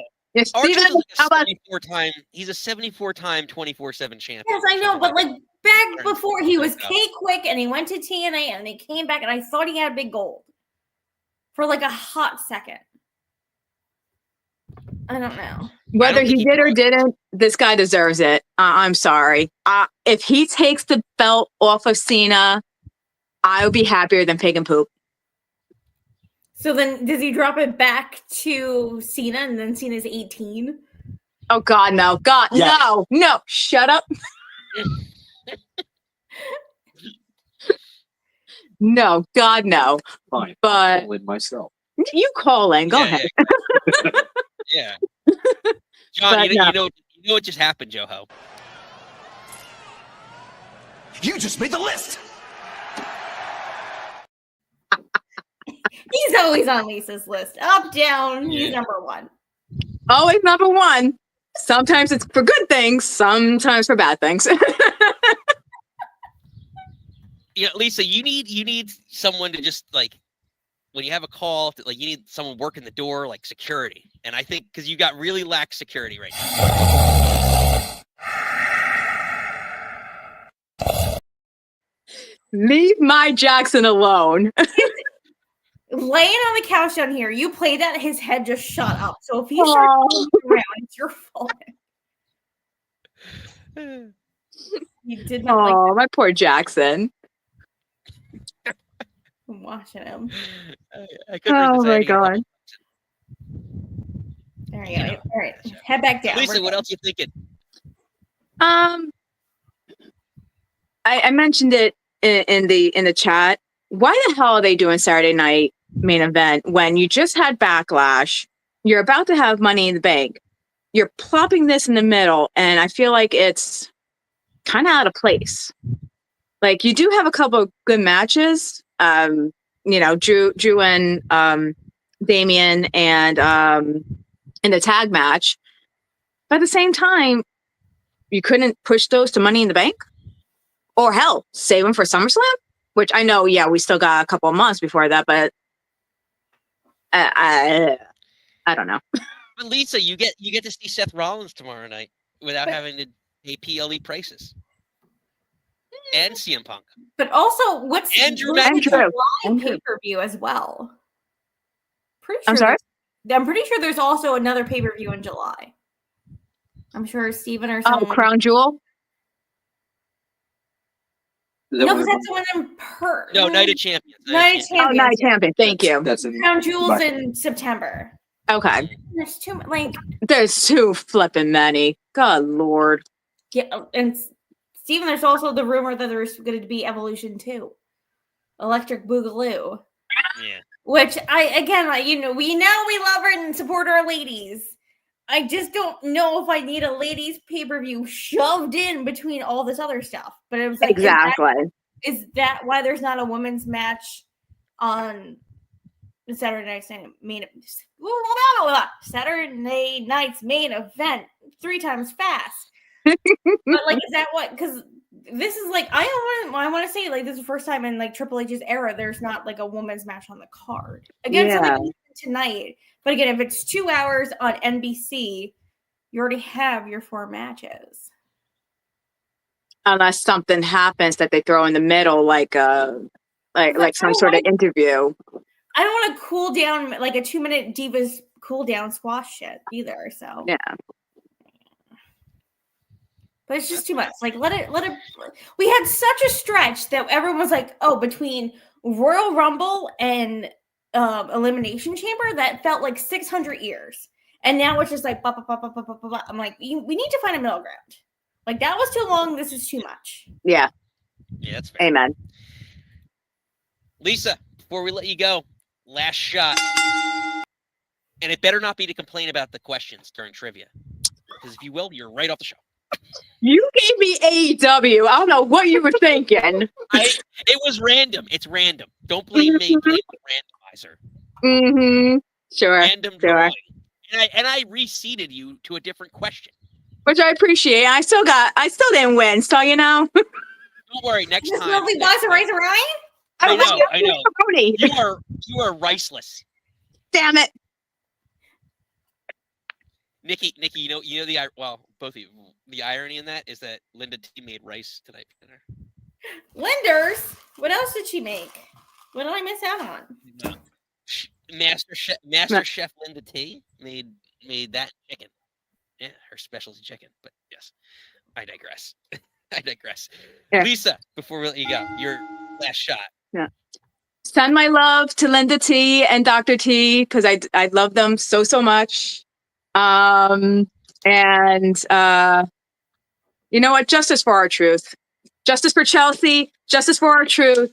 Justice for all these guys who are getting shit on for absolutely no reason. Preach, girl. Preach. Well done. Ladies and gentlemen, Lisa. Cheers. Lisa, I love you. I love her so much. I know. We love Lisa, and Lisa loves her Believers. She's got a third book coming out. We got a lot of authors on the show. We got a lot of I know. writers I on can't the wait. I want like whatever down the road we're still doing this, and her thing is just like all her covers. Yeah, well, yeah. And then She has a designated shelf on my bookshelf in our living room that is Lisa. No, it's true. We're Believers. We've got a lot of different characters on the show. We've got authors. We do. Writers, authors. We've got podcasters. We've got a million other people. We got people. We got a line. We got people that come from out of this world. Loaded up the rocket ship. Lisa, Nikki, get ready. Whoa, girl. We were just talking about Lisa. Lisa. Ah! And you froze on me. You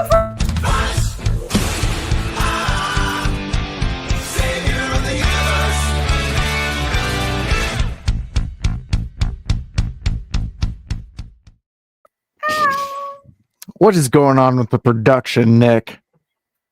We are these are the elements. We are living. No, there is no we. This is on you. This is Nikki me is in the elements. completely innocent in this. It's all you, buddy. This is me in the elements over here. Okay, this is how you have to do it. You and the elements, the fake facts. You think you're camping and you're at your mom's beach house. Get out of here. Yeah. What is this? We are. No, it's not. This is Linda T's Airbnb. This is. You have no idea. The most prestigious. Yeah, you are really close to the cam, bud. 17. That's how many nose hairs I counted. Unbelievable. You're killing me, Josh. You're making me laugh. You're killing me with all these fake Bret Hart facts that you're spitting out here trying to correct. Like I can't. Yeah, Bash at the Beach, 1998 against Booker T. Beach is in the title of the pay-per-view, so therefore you are wrong, sir. I love you to death, but you're just wrong. Listen. Next trivia. Listen, you didn't even call in on the trivia. Unbelievable. Because I knew you would the guy who didn't participate with these shenanigans that you're trying to pull. No. You're out on your own. Nobody's checking you. Linda's obviously letting you live your best life down there, and you're just coming up with these random facts. You know what? Nobody's winning San Francisco Street because of. Cut it out. Get out of here. Facts. I'm keeping the rice. You've been busy this week, so you haven't been talking to me too much, so I've missed you, Nick. Well, thank you. Makes Yeah, two of us. A lot. Unbelievable. Yeah, seriously, I've been away. He goes to Seaside, and he's like person non grata. Like he's like, I'm in Seaside. Bye, Linda. It's the most magical place on earth. Well, I always see you like. You're always doing something. You're out there doing like the golf trip you went on, the last golf trip you went on. I was like, you popped up on my feed and I'm just like, who the hell lets this guy into places? First of all, like, this is ridiculous. I know. And then I watch and I see amazing things. Listen, you know who lets people into these places? Lack security. You woke him up again. Can you Yeah, stop? what are you doing, man? This is great because I don't have to deal with it because I'm not there. That's It's evil. like That's evil. But anyways, we're here to talk wrestling, not Yes, Nick's please. fun vacation. And I'm wondering, are you guys feeling, because back in the day, I remember this when we had WWE, WWF at the time. They had Raw, SmackDown, and there was a lot of interplay between them to where one would be kind of better than the other. So like Raw might be good for 1 week, 2-3 weeks, and then all of a sudden SmackDown picks up. I feel that we were out of that for a while. With that, I mean, you could easily go to just SmackDown and be like, they kind of weren't there for the past couple months, but have picked up again, in my opinion. Do you guys even recall that type of feeling back with wrestling? And do you feel that's coming back today? Because I'm getting a lot of like vibes between, and it's all purely inside WWE. But the Monday Night Wars, the things like that, I'm getting little hints of that. I guess remembering that. I'm not an author, so I don't know words. I'm in space. We don't need words. I just you use different languages, Josh. A decoder map. I'm just worried that I need them on even ground. I need SmackDown to not be 3 hours because I feel like they just shove shit in, and like the little nuggets that are good, but there's so much like bullshit I have to like weave through. But like with Raw, that they fluctuate, like, hey, like we're gonna do 2.5, or we'll go a little bit more, like whatever the flow dictates. I want SmackDown to be the same because it's hard to compare a 3-hour show that's half commercials and half showing who the fuck's in the crowd. I don't care. Give me some story. Give me some matches. I can follow you on that. Go ahead, Nick.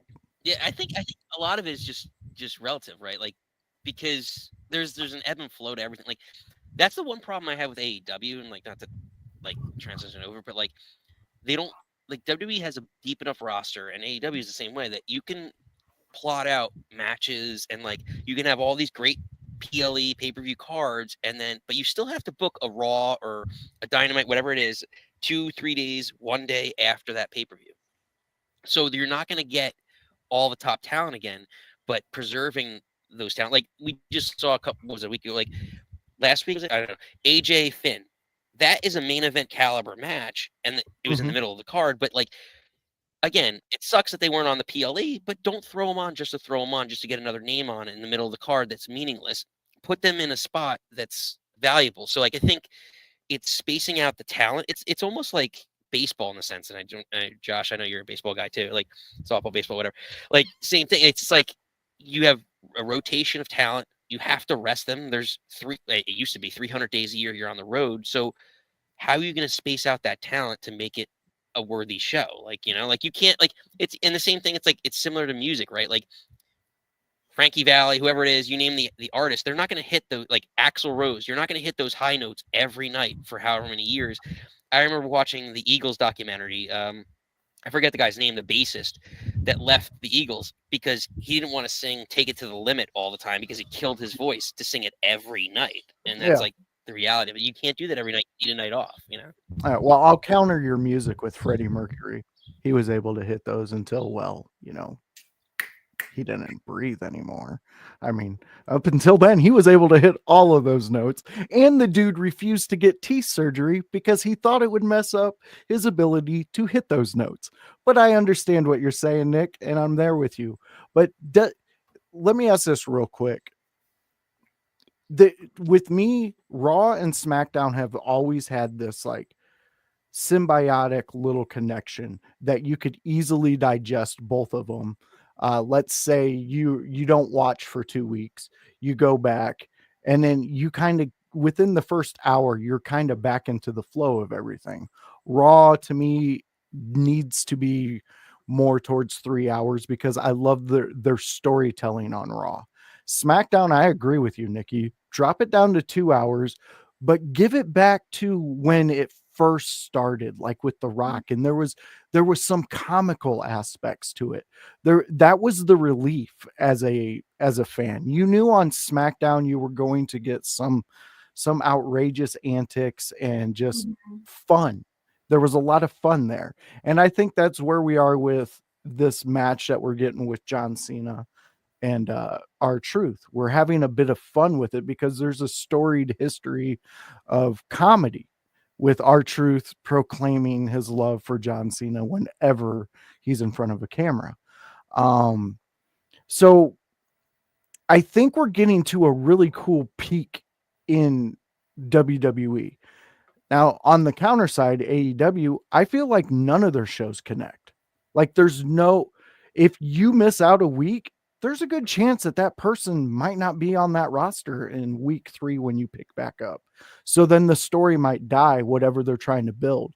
I know I make fun of AEW and storylines and things, but I do feel that they're handicapped in a way because of the way that they entertain their fans. And a lot of wrestlers do get, on every show, wrestlers get injured. It's almost the nature of the beast. I believe I was listening to the Undertaker's podcast and he was speaking to somebody and he's like, you have to think every time we do a big move, there's sometimes you're just 2 inches from the ground and being, not being there anymore, So like, it's a weird way that we find entertainment, it's a fight, but it's a scripted fight, but there's the more elements of danger there is, the more we're there cheering it on, having fun, I don't know. I'm up in space that's rambling, fair. Yeah, I guess. I could not agree with you more.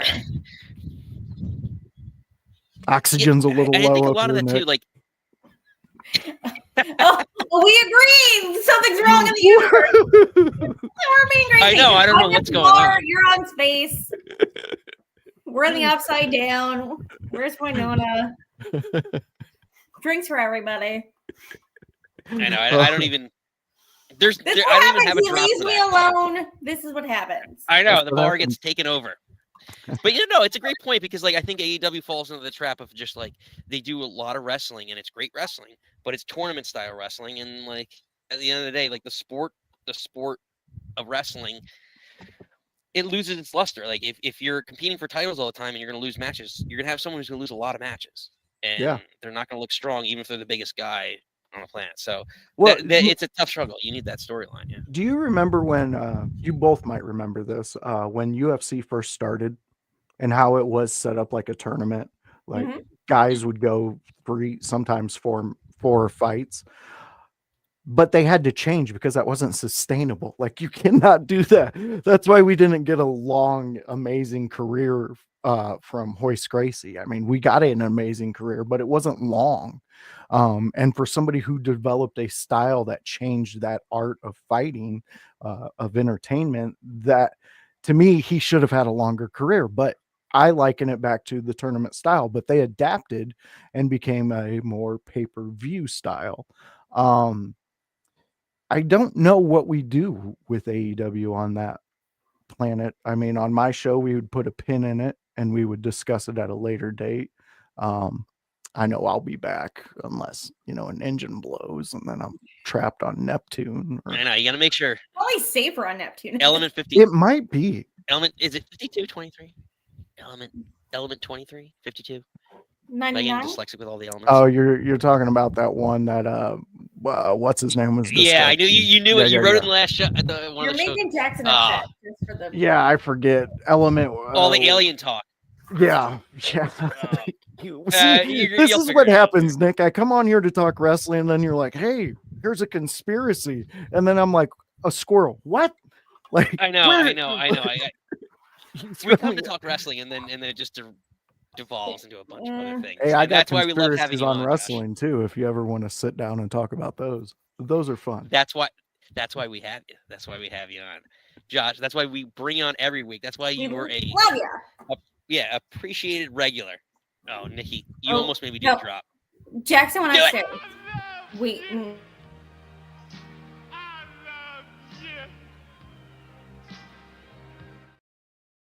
You leave it on too long. I feel like, It well, gets again, I really- feel like that's so aggressive because I say, I'm like, oh, I love our regulars. Josh, I love that you come on and we have these Don't blame bands. me. And then you make Blame it Brother super Love. fucking weird. Just blame Brother Love. Blame Brother. You make it. I love it though. It's up my alley. That's what makes me laugh. Right. It's so ridiculous. I need Jackson just went upstairs. It might be a thing. I love you guys. I need to dip for like. All right. We're going to remove Nikki from the show. Josh, you unofficially became pseudo co-host for. Hey, it happens. I always fall into a spot. That's how I got this spaceship. You know, Elon wasn't looking. I Listen. found I the keys. needed some of that because that's why. At some point in time earlier in the show, the umbrella had, like dropped off. I don't know if you were around that. Yeah, that was in like Act 1. I know. It's never a dull moment on this show. It doesn't need to be. This is why people keep coming back because you keep it entertaining. Seriously, it's like it's like what's gonna Home do Improvement. next? And we've been watching so much Home Improvement. I need to do a Home Improvement drop now that I'm thinking about it. Dude, Home Improvement was a great show. Fantastic. Home Improvement is the inspiration for a lot of things on this show. And Steven called in, and somewhere in the archives, Steve's probably got I shouldn't say this. Somewhere in the archives of this show, there may or may not be Steven's face, but I don't care. He is the Wilson of this show. He will never, ever remove that face. That is the best gimmick, arguably the best gimmick in the history of TV. Oh, totally agree with you. And even in the finale show, he walked out with the little fence thing over his face. Yeah, or he came out and he did this, or at least the what's it called? The not reunion. Like the last episode, like after they did their encore or whatever, their bow. Oh yeah, yeah, he came out. Yeah, I know what you're saying. Yeah. Man, I miss that show. That was a good one. You don't get shows like that anymore. You don't. And actually, it's weird. I had an employee of mine. I was like, so just as we're going off into tangents here, but so this employee worked at a shoe store. Okay. And I said, you're going to be the greatest salesperson since Al Bundy. And he said, who's Al Bundy? Oh, no. And I said, how long have you worked at a shoe store before you came here? And he said, 4 years. And I said, you don't know who Al Bundy is? And you worked in retail shoes? No one in the history of the 4 years that you worked at a shoe store made a comment to you about Al Bundy? Well, Nick, this is why we're friends, because our minds instantly go to sitcom workers. And that's exactly where my mind would have went. And I would have had the same thoughts. 4 years and no one's made a Bundy joke to you. Don't buy it. Yeah. Don't buy it. Much like your Well, Bret Hart trivia. I don't buy it. Oh, man. Josh, you know what? On that note, I'm sending you off here. Get in your spaceship and get the hell out of here. Savior of the universe.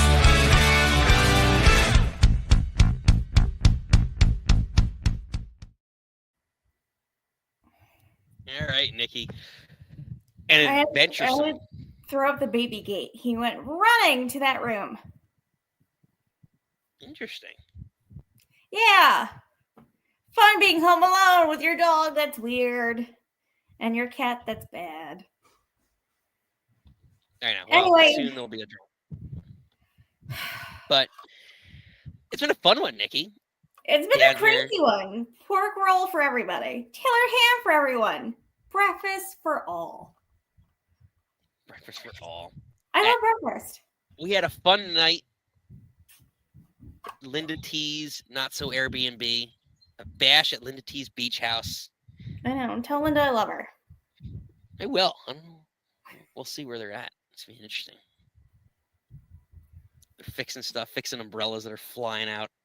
Act 1 of this show. Honestly, when it went flying, I was waiting for her to come into frame and put it back up. I was honestly waiting for her, Dr. D, to be like, like Iwo Jima, like putting it back up. Oh my god. But go on, I'm derailing your story, and you got to watch the Knicks in 6. I know, seriously. Well, let's get through some quick comments and then get out of here. Apparently, Bret Hart was in our chat. We pissed him off. And Well, because you were wrong. He was totally in Bash of the Beach stuff, and I don't think Seth Rollins was. And your son is having a meltdown upstairs right now. When is he not? He's always having a meltdown. Our buddy Ryan, thanks for joining the show, Ryan. Check out his book. Make sure you grab his book, American Dysfunction. New friends. He says AEW should do pre-tape promos more often. It's tough getting through their extended ring. Yeah, I agree. Yeah, it just does better for the talent. Mm-hmm. Oh, we got people meeting up in the chat. Look at that. They're going to Taylor Ham country. Making new friends. Steven says that's not the real Brett. He didn't say F. Bill Goldberg. That's fair. Facts. Steven, facts. That is fair. Well, Nikki, this has been a blast. You might argue it's been a blast at the beach. We could. Some may say that out loud to someone else. That's what I'm going to call it. Blast at the beach. Oh, baber. But we'll let our not-so-CCO take us out. Triple H. Thought we had a spectacular event tonight. Very excited that so far everybody seems to have come out unscathed. You know, banged up, bumps and bruises, but nobody seriously injured, which I always hold my breath on these events. You want to see people have the best outing that they can possibly have and make memories, but do it safely. And we were able to do that tonight. Able to do that tonight, Nikki? Able to do that tonight. Absolutely. So before you get out of here, make sure you hit the old like and subscribe if you haven't already. Mm-hmm. But until next time. Oh, we are back here. Before we do that, let me just make sure. We are back here. Nikki mentioned it. We are back here Sunday, 4 p.m. for AEW Double or Nothing. So make sure you are back here then to catch for that. Let us know all your predictions for that show.